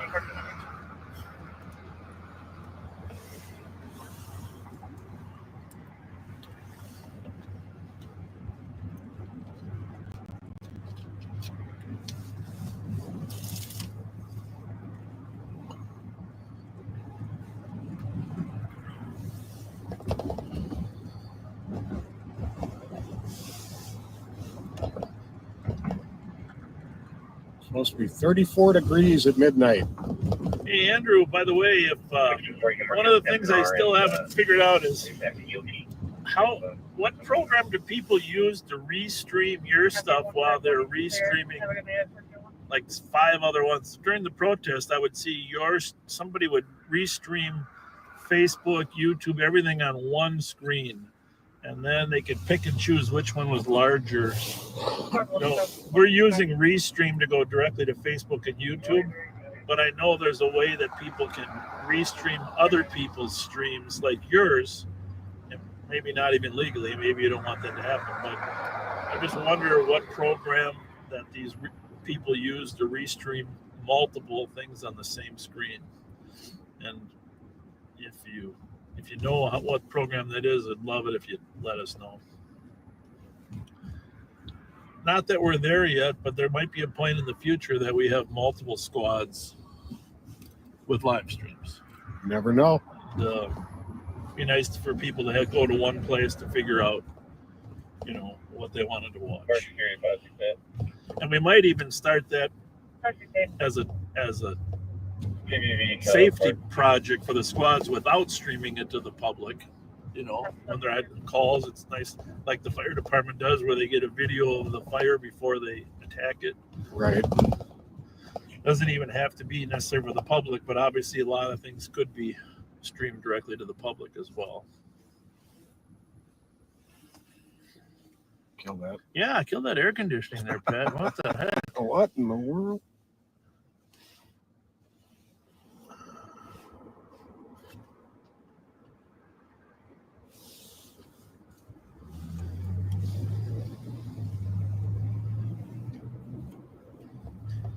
Yeah, I think Andrew, one of my memories of Andrew, he covered everything.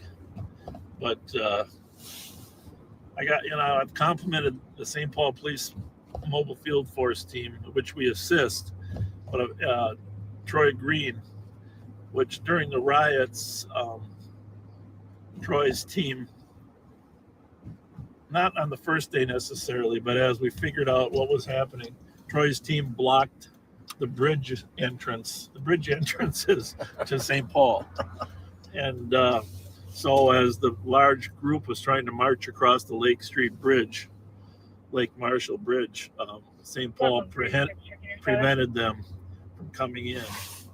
And a couple other bridges as well, north there by University and Franklin. But I think Andrew was with that group.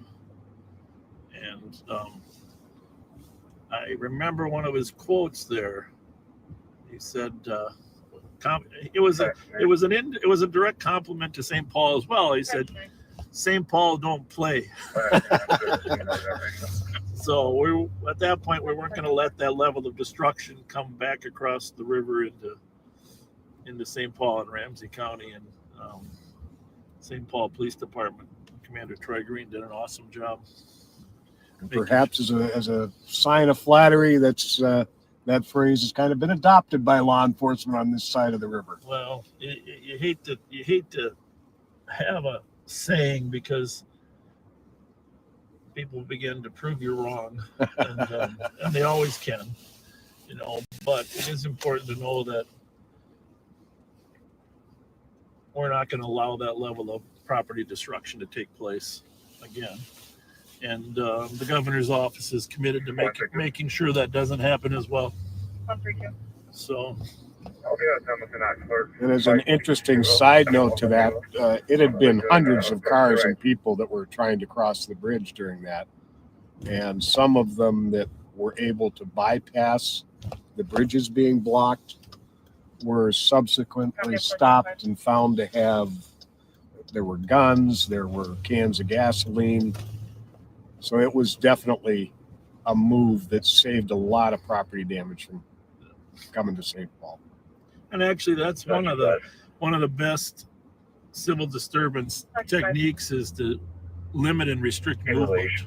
You know, and then that restriction of movement allows you to have a sense of who's going where and establish probable cause to do some additional searches.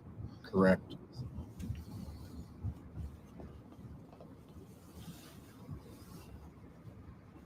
So we're gonna drive through Como Park.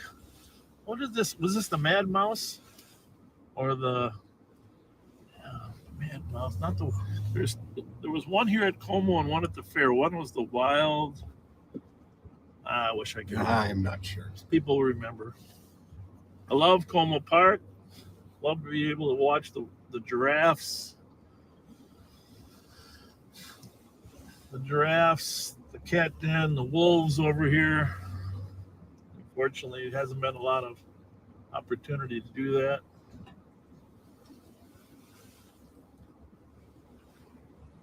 It's the wolf area here.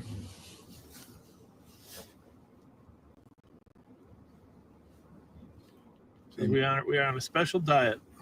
It does not include you.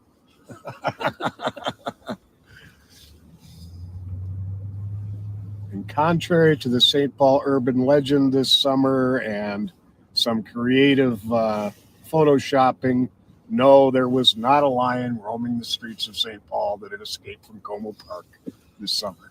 No, that's true. But having said that, if you haven't seen the video of the cougar that was stalking the hiker, oh my goodness, you have to watch that because there's certain things in life you'll never see again. And that is how a cougar lurches forward to attack, right? With both arms out. I mean, you can see a short 2-minute version, but the 6-minute version is probably worth it. How a cougar attacks. The hiker was being stalked. If he had turned his back to that cougar, it would have got him. Yeah, we would have probably found the phone. No, that man was very lucky. Very, very lucky. We're northbound on Hamlin from Como.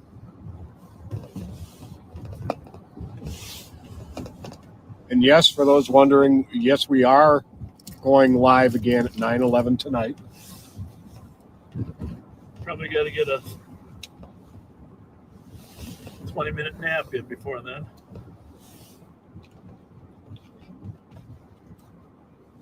Maybe a little bite of something other than a hot dog.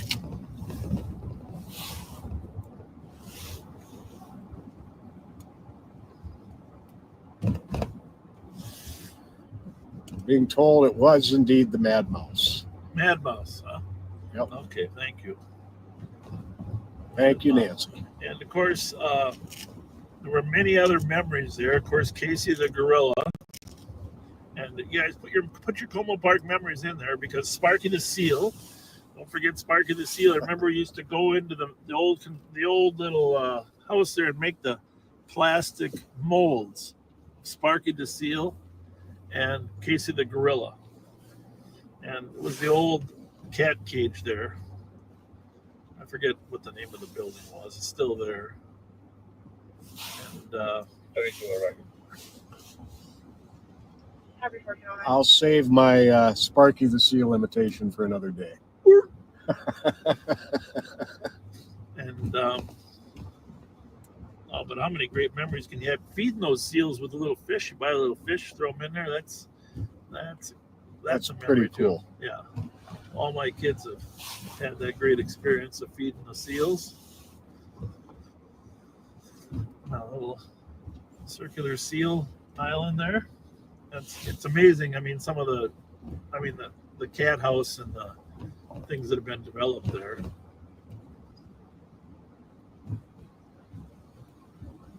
For the size of that zoo, it is an amazing zoo. Oh, it's perfect. The perfect arena. That way it's close. You don't have to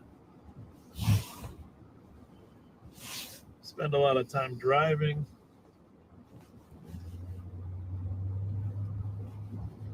They got rides there too, of course, the Como rides.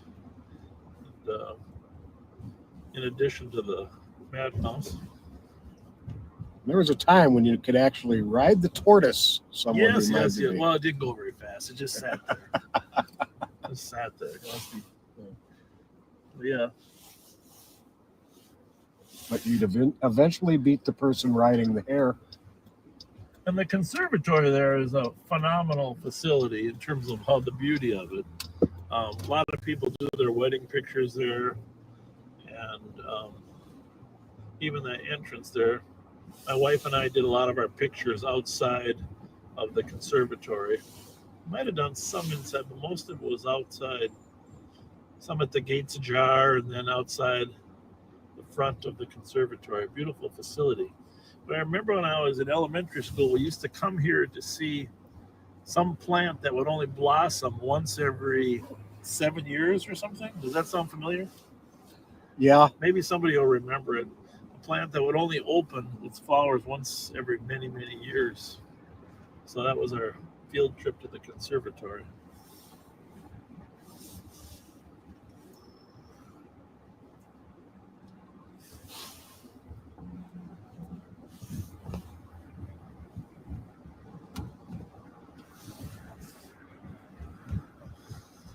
I didn't know that. Someone just sent me a text saying Andrew Mercado was a North St. Paul Polar as well. Well, that's where I graduated from, Andrew.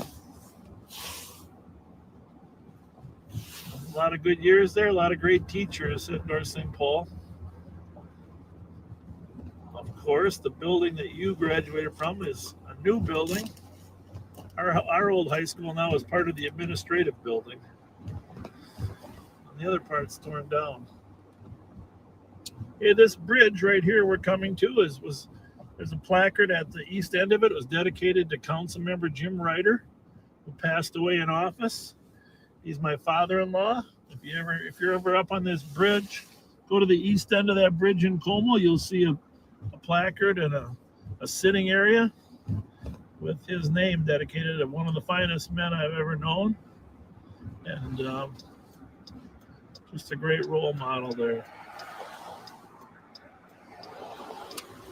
Councilmember Jim Ryder. His wife Darlene, still alive, and think the world of her and the rest of their family. Well, I've got to make a little personal note here. In a minute here, you're going to see the gates. Gates ajar. The gates ajar up there. That is where my wife Trish and I got married. Awesome. Can you see it up there? Yep, there we are. Gates ajar. Right there. September 19th of 2016.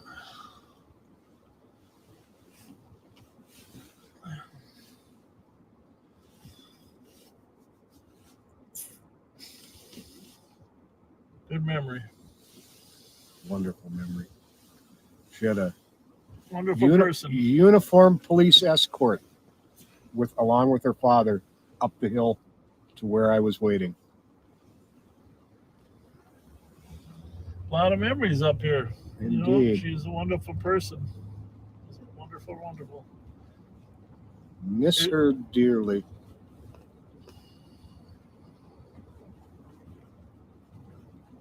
It's the pavilion in front of us there.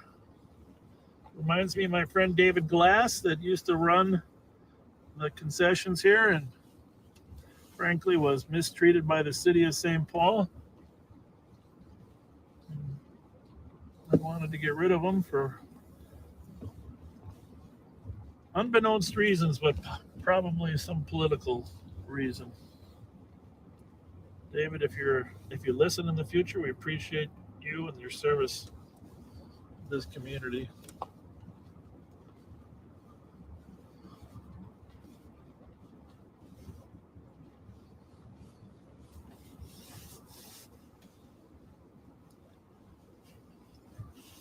Oh, really calls are we there, Patrick? No.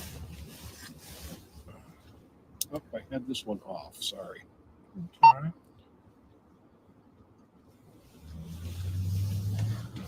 I've got this one on 2. What do you have yours on? This one's on 1, and this other one is that one's on 1. I'll I'm going to go to 3. sure. All right.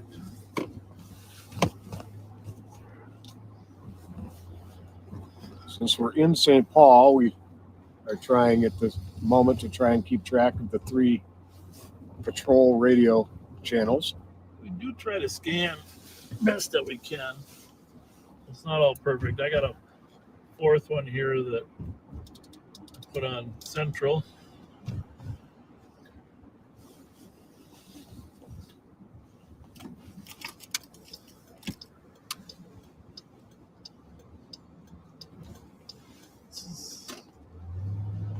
Used to be a streetcar that ran out here, and this building we just passed used to be a streetcar station.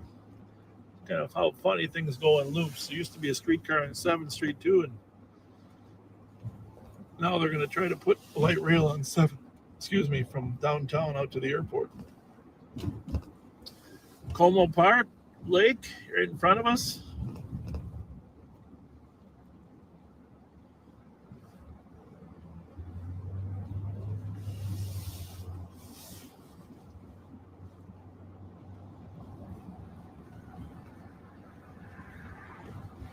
It's funny how you think back. This street we're on right here, south side of Como. Mm-hmm. I was on the city council. It's a long time ago. In relation, 69 West Exchange. Back in '83, when the city was redesigning this park for streets. All the streets used to be 2-way all the way around. Right. And then, of course, that logistically didn't always Dr. work. 49, I copy your note to 558 Concord on a stuff from auto report. So the staff wanted to make everything one way. And this particular stretch here, they wanted this to be one way too. And I opposed that and was able to convince the council not to make it one way because there's really no way we would have forced all the traffic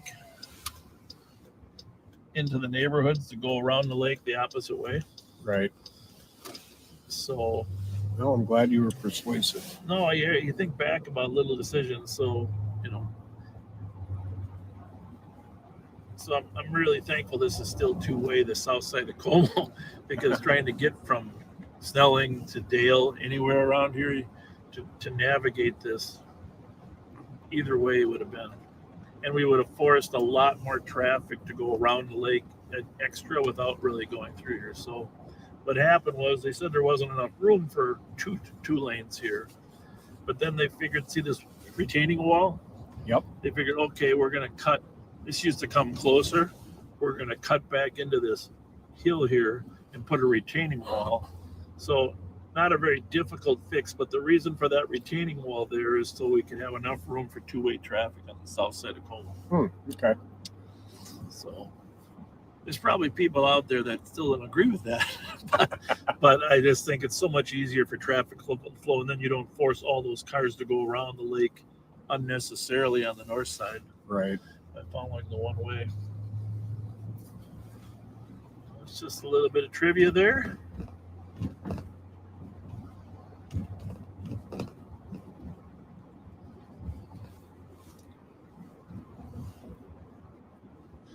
So when we come back on tonight at 9/11, if you'd be sure to let your friends know where the YouTube page is or share our links. I mean, in order for this to be the most value to the community, we need to reach as many people as we can. We do appreciate the people that are the regulars. Oh, we got something going there? Yeah, they're worried about an intoxicated man who might fall into traffic at Larpenteur Oh, we go Snelling. up there. Yeah. But we do appreciate. In fact, there was a lady that posted earlier today that said she loves the comments because she feels like she's part of a family. Did you see that? I just thought that was a unique. So we're the Live on Patrol family. Right? Absolutely. Our family's in the back seat on our ride. The Live on Patrol family. 249. Thanks for being a part of it. She'll call back and But we also want to make sure that other people can get a feel for what our police work is like. So Copy 1440. on the nighttime ones, be sure you share and encourage your friend network to try and get a feel for it. I really think to a certain extent, Pat and I feel like, based on the comments, that people are learning more about our profession. Oh, absolutely. This is the West Picnic Grounds at Como.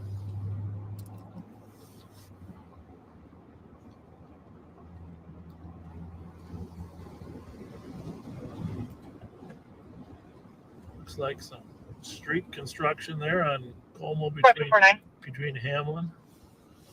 49. Your cop is stepping out now. Copy.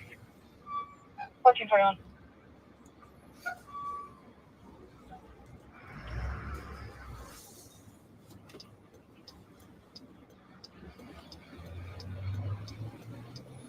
Street 58 case number. 358, your case number is 222-392, and the time is 1340. As a test. Copy. 1422.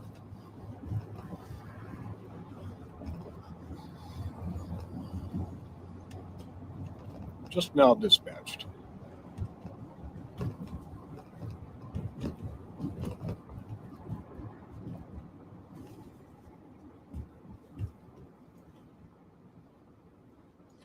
Well, apparently you're not going through again.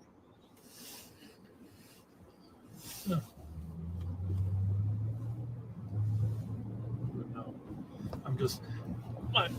I'm definitely slower than you, but that's because it's a function of the user, right? I'm just slower than you. Hardly. It's funny how those phones can read your personality.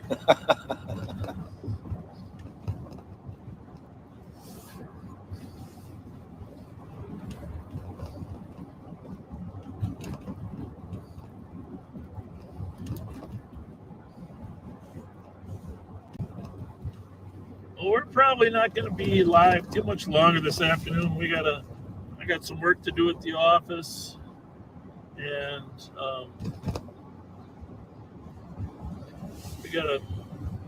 obviously I got to go home and get some things ready for tonight at home as well. But we will definitely see you on patrol tonight. Thanks for helping us check out the YouTube. If you haven't gone over there and take a look to see how it's working, please do. Yesterday I had some concerns about the quality of the video, but I've been told today it's fine. But I don't know if there's a different resolution that we can improve or not. We're gonna talk to our technical people after we go offline today to see if there's a way to. Jack, we want to make sure that if you do put it on your television, that it's actually good quality enough video to see it. Right. And for those of you who weren't with us early on, the Live on Patrol Facebook organizational page and the YouTube page are both a little difficult to find. But if you go to Bob's post from late last night, early this morning, talking about going live today at noon. There are links to both. And you can subscribe to the YouTube and then like and follow the Live on Patrol Facebook page.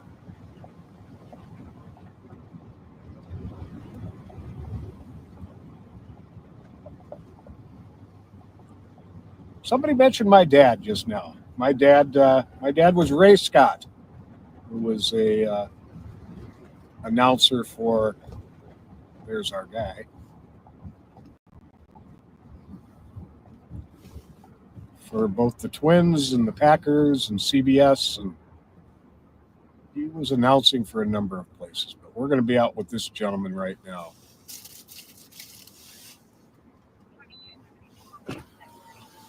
Go talk to them. Go talk to them.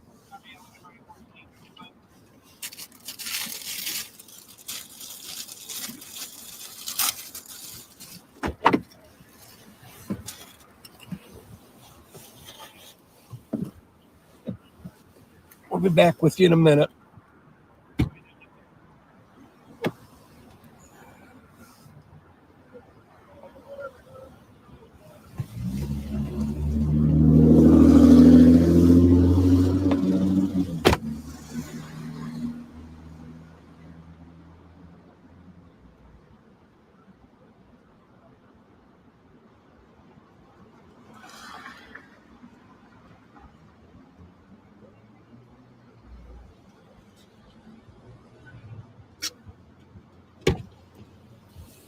All I need is her to catch something from him.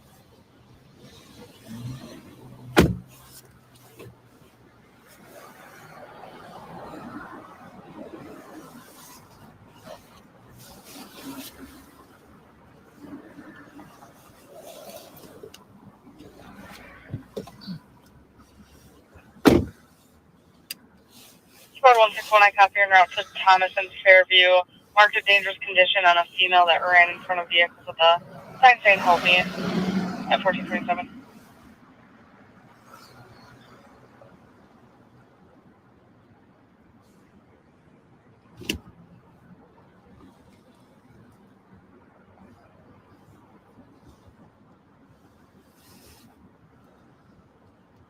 Well, got him out of the middle of the traffic lanes anyways.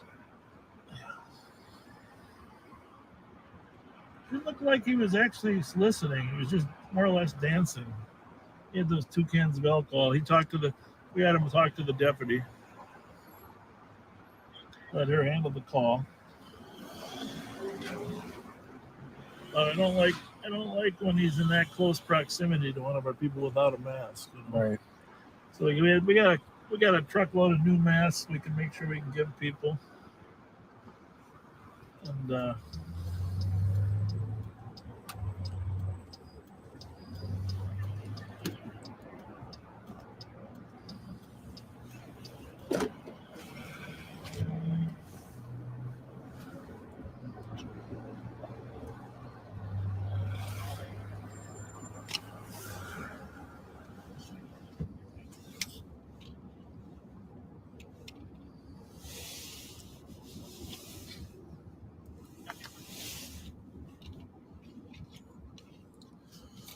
State Fairgrounds up ahead here on the right. The fair this year was a drive-through event. The tickets for which I understand went within a few hours. yeah, my wife got tickets for 2 days. She had to stay online there for ahead of time. Problem with that is that by the time you got to the end of it, you were full from the things they had at the first 2 stations. You're there for the whole day at the fair. You can kind of eat and pick. You know, but being in a line, you force you to eat everything at once. And as you know, I have a very small appetite. Yeah, you do. And they, as I mentioned, the corn wasn't there, and I didn't get up to that Maple Grove corn fest. So 358. 358. Put me out at 1505 third in relation. All right. Well, Yeah. we're going to go there. We won't mention it, but we'll definitely head there. Right. Has it been dispatched there, Chloe? A call we're going to head to could be a little perceived as an emergency call. We'll tell you what it is when we get there, but let's get a little nervous that sometimes we let the criminals know we're coming too soon. Even though there's a little bit of a delay between when it actually happens and when you see it, there's some things we just want to hold off on. Yeah, and the other problem is it probably is easier to monitor us than it is. The app scanner is available. I guess that's pretty easy to monitor as well. I guess that was down all last night. I heard that. Well, the power went out up in our neighborhood. We had the power out for an hour and a half, 2 hours. So I don't know where that generates from, but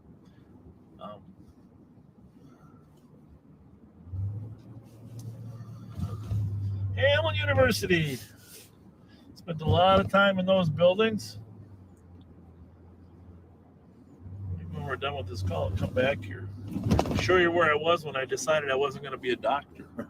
Please do. Yeah. I remember the day. Truthfully, I was on the 3rd floor of the chemistry lab. I was waiting for chemicals to react in analytical chemistry class. I was looking out the south windows over the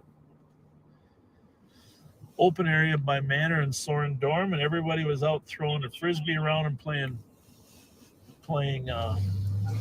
wiffle ball. And I was there alone in there for 4 hours in that chem lab. And I said, I need a job that I can work with people rather than chemicals. I think you made a good choice. It's funny how you remember those moments in life where you made a course change. So I was a sophomore. Second semester, I had 2 years of science and math under my belt. Course change. And I think that's a lesson for other people. Don't decide too quick what you have to be. Let life lead you. Sometimes it's life, sometimes it's God, sometimes it's the people around you, but be open to different options.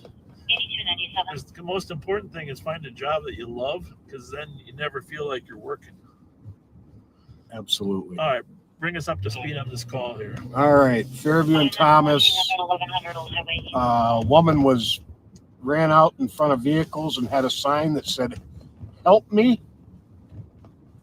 And we're looking for a woman in a long black coat and blue jeans. Is that a squad ahead of us? Yeah, it is, isn't it? So they got here too.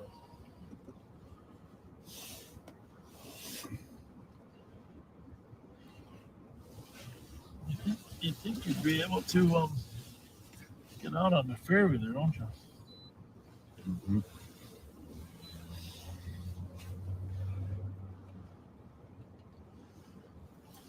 Well, let's go this way here. See if we can get out on the Fairview. I don't think there's many cars on Thomas. Squad in the alley there too. 1433.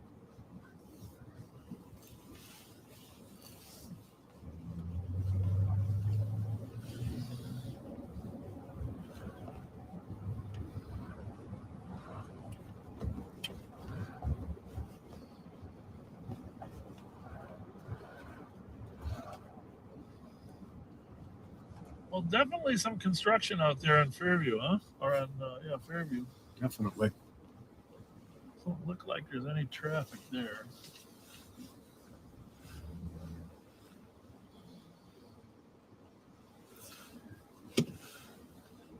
I'm always a little bit suspicious of people getting the wrong streets, because there's really no traffic at Fairview and Thomas, right? Right.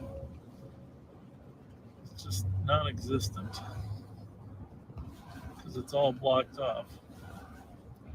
St. Paul car is doing the same thing we're doing, just checking the immediate area in case they did get the streets wrong. A lot of times you got to think in the terms of a person's brain. Sometimes they superimpose a street name because it's a proximity. Like Fairview's a half mile west of Snelling, but Hamlin's a half mile east. Thomas is, of course, the next street next to Minnehaha. In fact, a lot of people get Minnehaha and Thomas confused when they're out here because they're basically the same type of streets. I don't know if that goes through here. We're going to see if Minnehaha does go through. Clear right.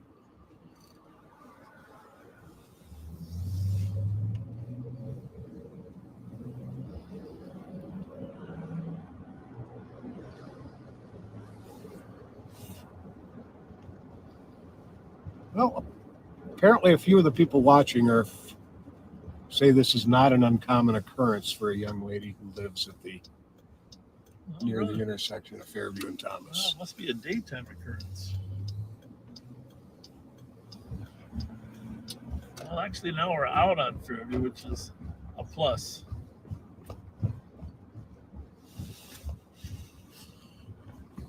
Got some new curbs going in here. Smell some paint too.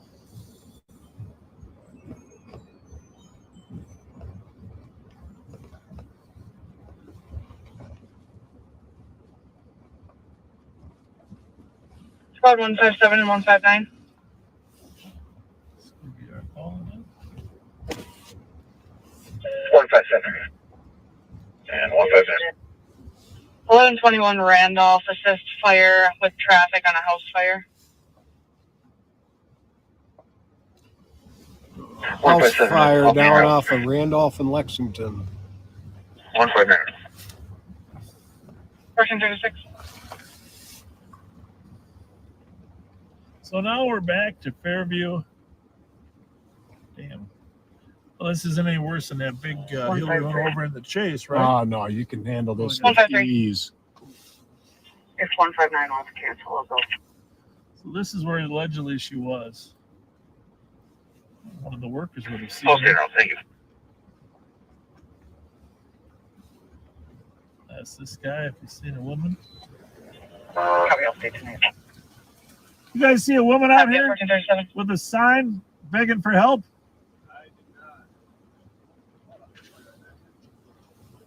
Just a quick question. We caught a call on a woman that needed help in a long black coat. Do you see anybody out here?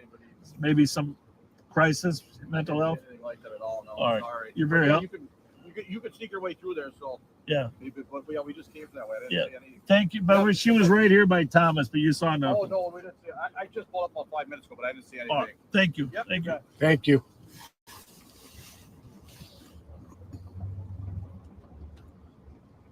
Let's see that too.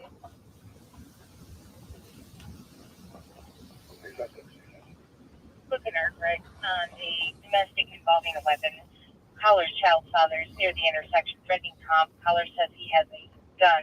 Name is Jermaine Bolden, 24-year-old black male wearing a black jacket and blue jeans. Caller says she saw the gun in his hand. And he ran into 1051 Arkwright. Always first.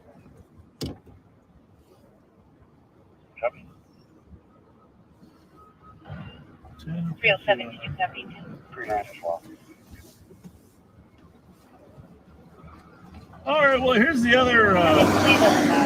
We're going to log off here soon. The other thing we don't know for sure is whether these videos that are being restreamed are going to actually be saved. I'm pretty sure the YouTube one will. All right. Okay. I'm not 100% certain about the Facebook. Since when we do log off, I'm gonna try to be on our Facebook page and see what options it gives us. But we don't want to lose anything that we've captured. I mean, not that there was anything Emmy worthy today, but we want to be prepared for tonight. So we're going to drive down University Avenue toward the Capitol, and then we'll wind it up. Sound good? Sounds See if we good. can figure out how that happens, and if either of our technical people, Andy or Kyle, know for sure how that happens. My plan is just to end the stream and then go to Facebook, and hopefully it'll be saved automatically or tell it to.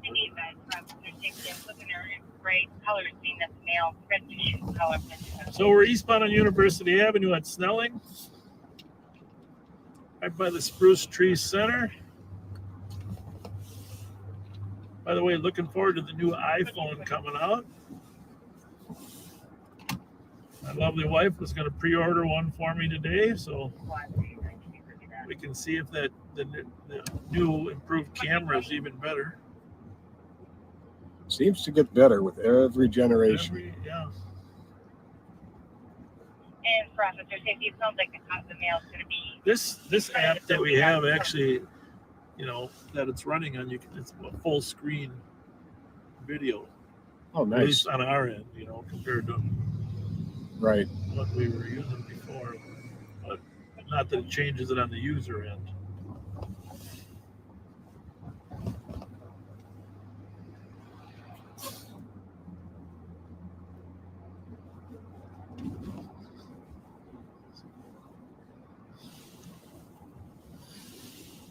So, a lot of businesses still suffering here as a result of the riots and the pandemic and the economic crash. It's going to be a while till all of this comes back. Just drove by the old Montgomery Ward site on our right at Union Hamlin. Of course, for those of you that moved out of St. Paul, probably haven't seen the light rail. Quite an engineering feat. This is our old office, the old BCA office for a while. Well, we were back on Syndicate a little further back there, Right. behind there, but the old Bureau of Criminal Apprehension office. I forget about that time period there. Yeah, it was very That's right. short. Yeah. We moved around. We were in the Cub store, the back of the Cub store. We were in The old the Belmont. Belmont.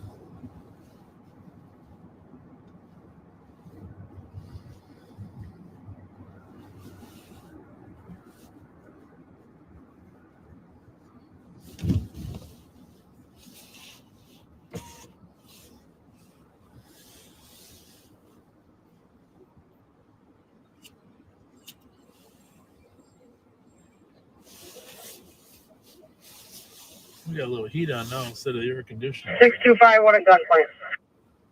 Well, that's not good. Copy, calling your 10-1, 10-2, 625, what's your location?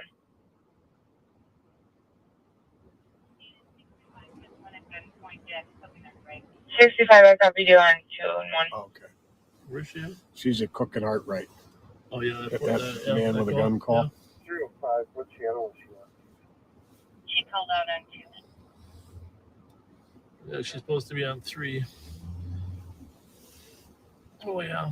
I forget. I guess, I got the red lights on there, Pat. That's the co-pilot's job. I Or that guy pulled over. Well, actually, it was good timing. She might be heading over to Arkwright. Are they still on? You got yours on 3? I believe so. Are the lights still on? No, I turned them off. Okay. I turned them off. I realized I'm on 3 now. that's embarrassing.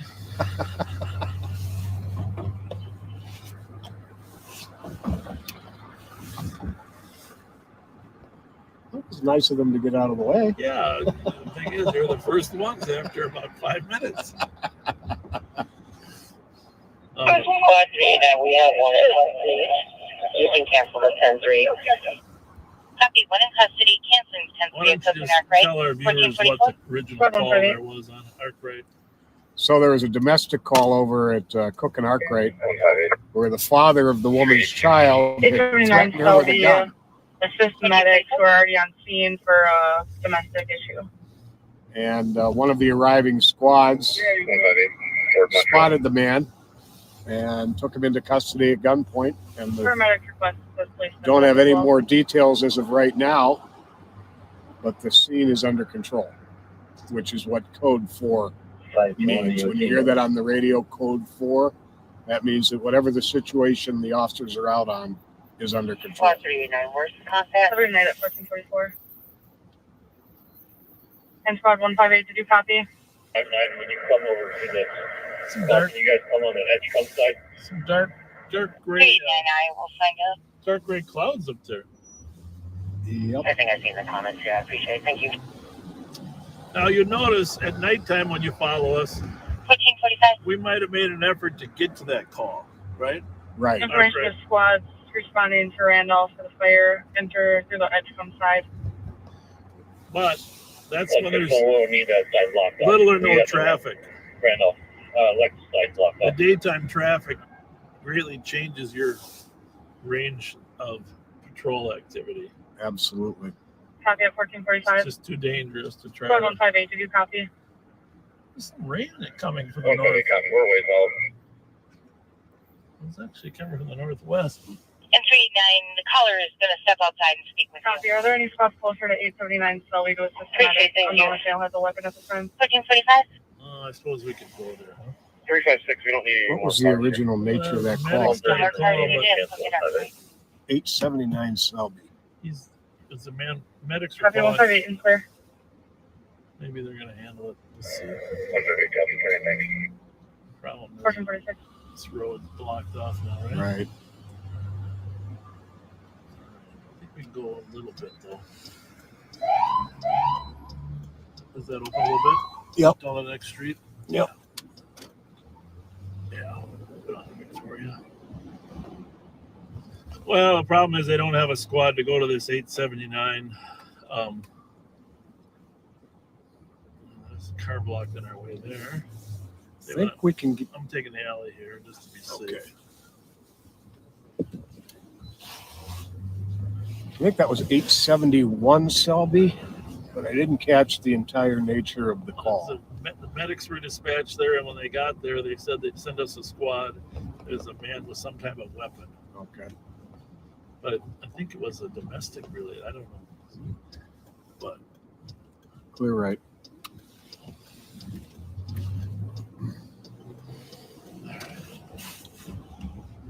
when the medics want help, we should try to get there, right? Yep. They're nice enough to be there on their own, which they shouldn't leave them. Shouldn't leave them hanging. 1051, knocking permit 2 North Main Street. 879 Selby, you were correct. Copy. For our viewers, remember 41. Squad 130. Victoria is 860. 41 with the complaint. Medics are requesting an ETA. Yeah.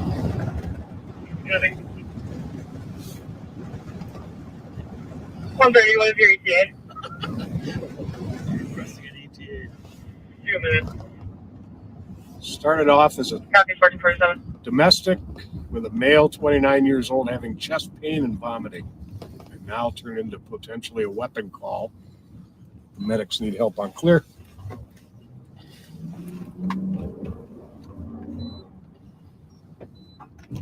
Clear. This is going to be right around the corner on Selby from Victoria, just a few doors.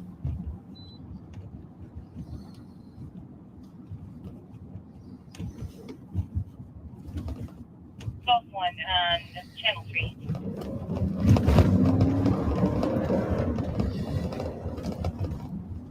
We don't really know what we got here. We're just pulling in to help. Golf 1, I'm not able to get them to respond. Can you let me know if medics Well, are this makes me needed? think maybe they're not even And at the also let call me know when you guys are. because they're down. Oh, right there. What do you got there, partner? 1448. We got a victim over here. Victim over Copy here. that. He's sitting in a black Saturn, supposedly choked. We don't know if there's a weapon involved. He handed off a female a box, looked like to be a gun box. So we went into this house right here, 879. But he's sitting in the black Saturn. All right. Does he have a weapon now? We I'm don't not know. sure, sir. We'll stabilize it. St. Paul's on the way. Thank you. Where's the Saturn? Thank you. 7 copy at 1449. How's it look, Pat? You're good.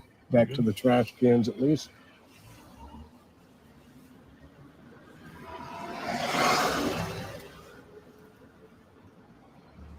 Delta Zulu Bravo 177. Hang on. Radio's clear. 20, copy at 49. 2400. We're going to be out on the Selby call. Can you add Delta Zulu Bravo 177 to the call?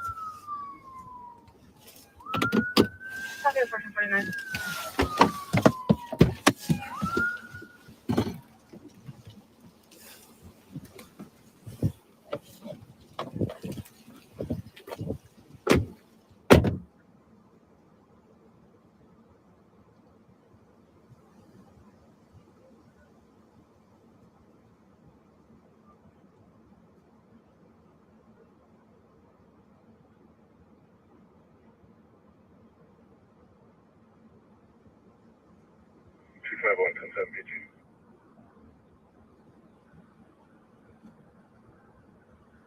Copy at 50.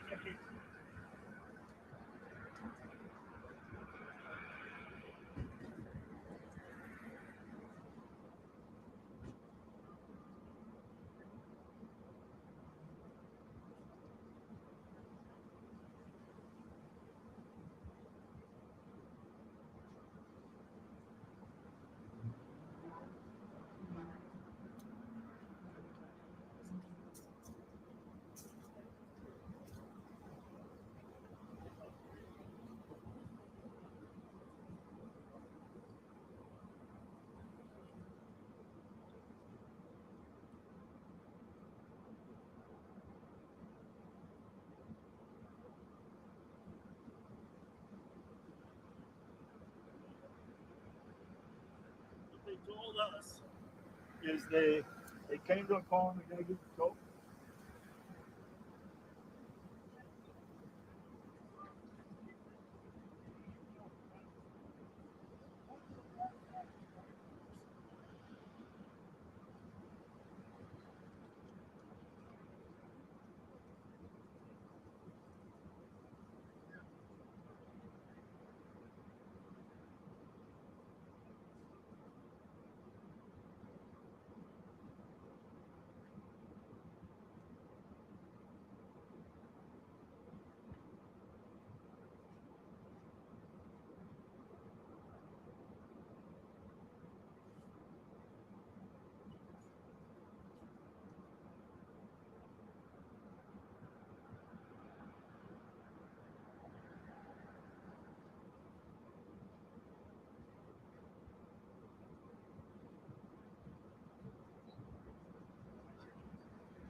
First security 568, I'm clear.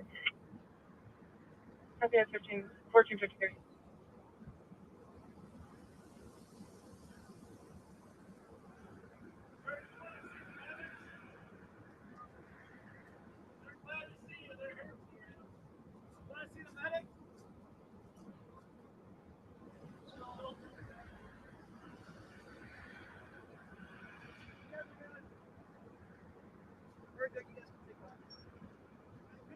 You too. Always a pleasure, babe.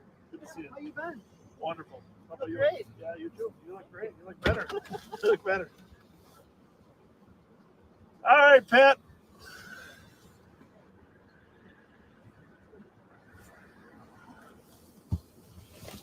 Good. How are you? Yeah, they thought the guy had chest pain or something. Oh, yeah. I guess we probably shouldn't, but Pat's got it.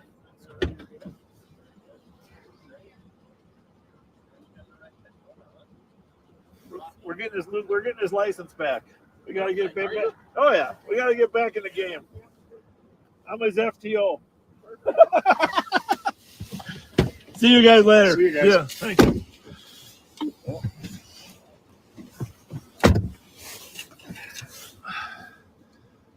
cops. This guy, I remember yesterday, seemed like he was brand new when I was in the watch commander's office. Mm-hmm.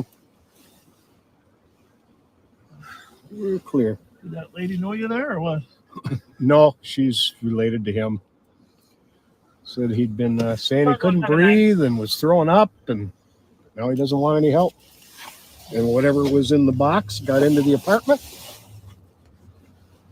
Yeah, that was a strange sequence of events. Oh, sorry.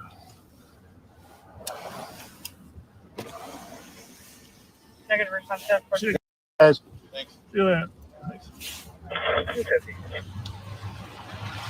So imagine you're a firefighter and you get a call. You get a call to chest pain. Okay. Oh, yeah, sorry.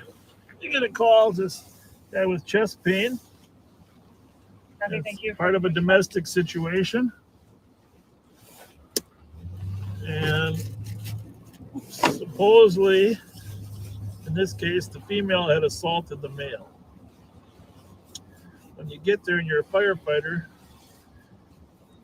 you believe that there's a gun case being given by the male to the female to go and hide in the house. So now you got a potential medical issue with a chest pain, you got a potential domestic issue, and you have a potential gun issue. 250 isn't a set. So that's why the fire department asks for help, because they go to the door and they see this happen. They want to help the guy, but they believe that there's a gun involved.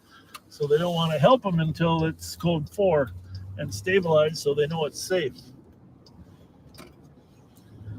Of course, when we get there, we're able to engage the young man. St. Paul pulls up a couple minutes later, of course, and quickly a little cursory review indicates that there's no weapon immediately around him, which we kind of suspected anyhow because it had gone into the house. right. But he no longer waits to make a complaint about his chest pain. Nope. No, and the funny part is, I think the female was the one that called about the chest pain. So you can see how complicated real life is. And he was offered several times to have the medics treat him, and he declined medic treatment. And the older lady, who I believe is a relative of his, was encouraging him to at least get his blood pressure checked because there's apparently some issue there, but he wanted nothing to do with medical attention. Refusing to leave at 1457. I smell the best steakhouse, Pat.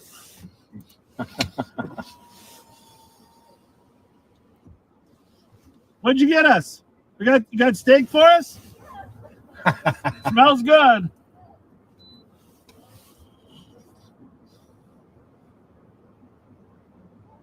But you got it when the firefighters are there with the what you call a cluster. You got to get there and help them out. So 157. 157. If you have another St. squad Paul available, Fire you can use it for traffic control. okay, sorry. St. Paul Fire and Police have always had a very close relationship. No doubt. All right, back toward the barn, so to speak.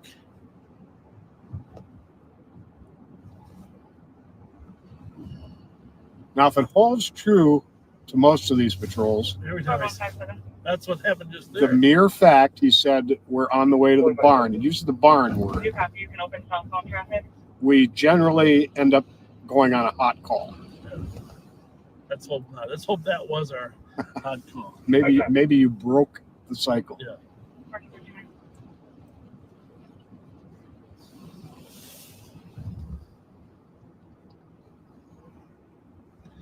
About this job is, at least this is my theory, the job is stimulating enough for your brain, because your brain has to be on alert thinking, that it causes your metabolism to be faster. And even though you're just sitting on your butt, you're actually burning off a lot of Twinkies and cheese dogs. Absolutely. Do you think that? I think that's right. I think we should stick to that. I think there's a natural metabolism that's generated when you're out here. I'm sure those of you at home feel the same way. That even though late Friday night you might be eating something because of not knowing what's going to happen next, it stimulates your metabolism. Right. Let's do a science project on it. Now, when I get home from this patrol here, I'm going to post in the comments the link for both the YouTube channel and the Facebook page, the Live on Patrol organizational Facebook page, and you'll be able to go straight to those. Well, that farmer's market there right now in the old Cub lot at University in Dale looks like they got a lot of good vegetables there. Right there. Everything stays fresher too in this cool weather. Oh yeah. I feel like we should stop and get some something green. Something green. It just look good. I don't know what days of the week it's open there, but it's open today there at University in Dale if you're looking for a farmer's market. Get some fresh vegetables. I don't know if there's another day of the week, but I think it's always Fridays during the season. Okay. Good to know.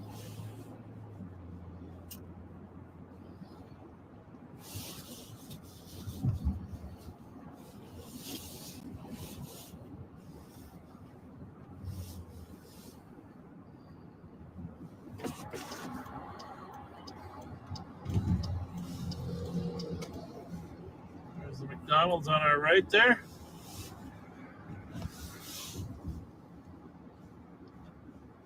The Golden Arches.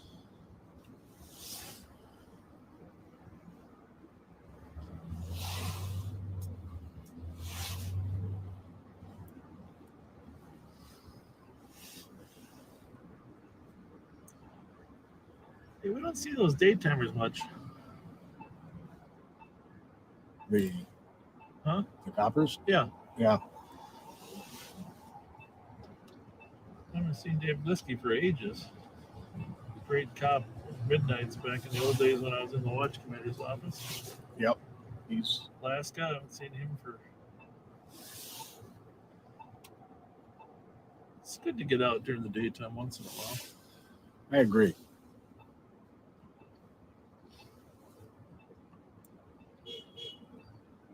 I think we probably averaged, I don't know. How many times have we been out in the daytime? This like the fourth, maybe? Yeah. But later afternoon, it's a little busier, you know. Oh, yeah. About like 3 o'clock, then start happening more.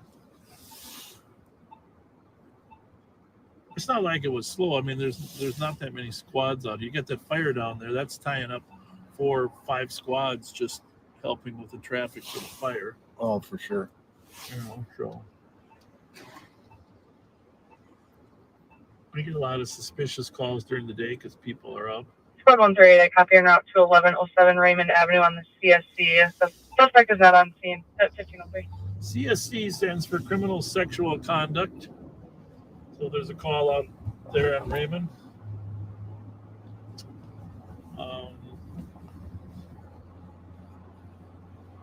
What was I going to say? I had a thought that I wanted to pass on.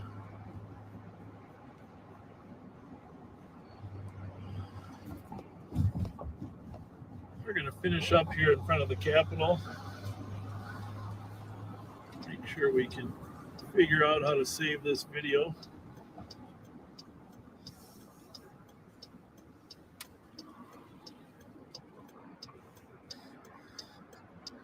A little bit of controversy about the Bethesda Hospital site, which is to our left here 1 block, and County Board laid over their final decision for 1 more week.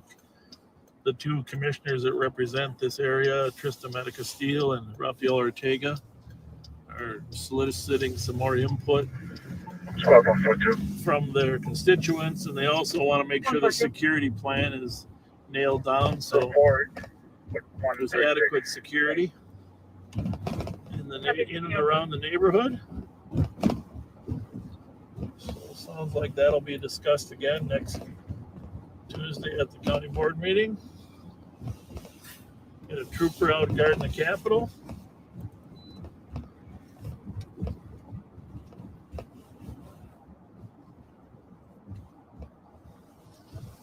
I always like to finish up here right in front of the Capitol. Pat, you want to say a couple words there before we sign off?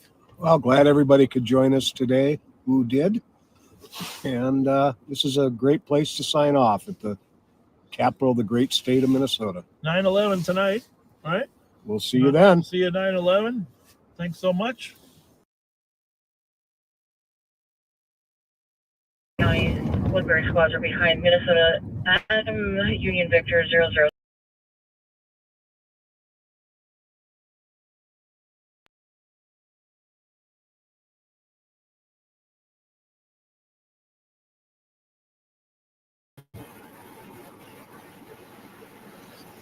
Okay. My face is just terrible.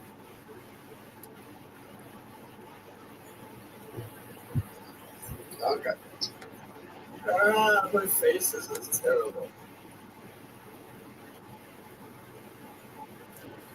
All right, there's like nobody in here, so I'm gonna end this.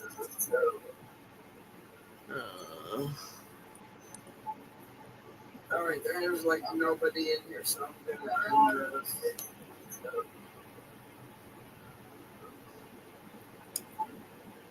All right, there's like nobody in here, so I'm gonna end this.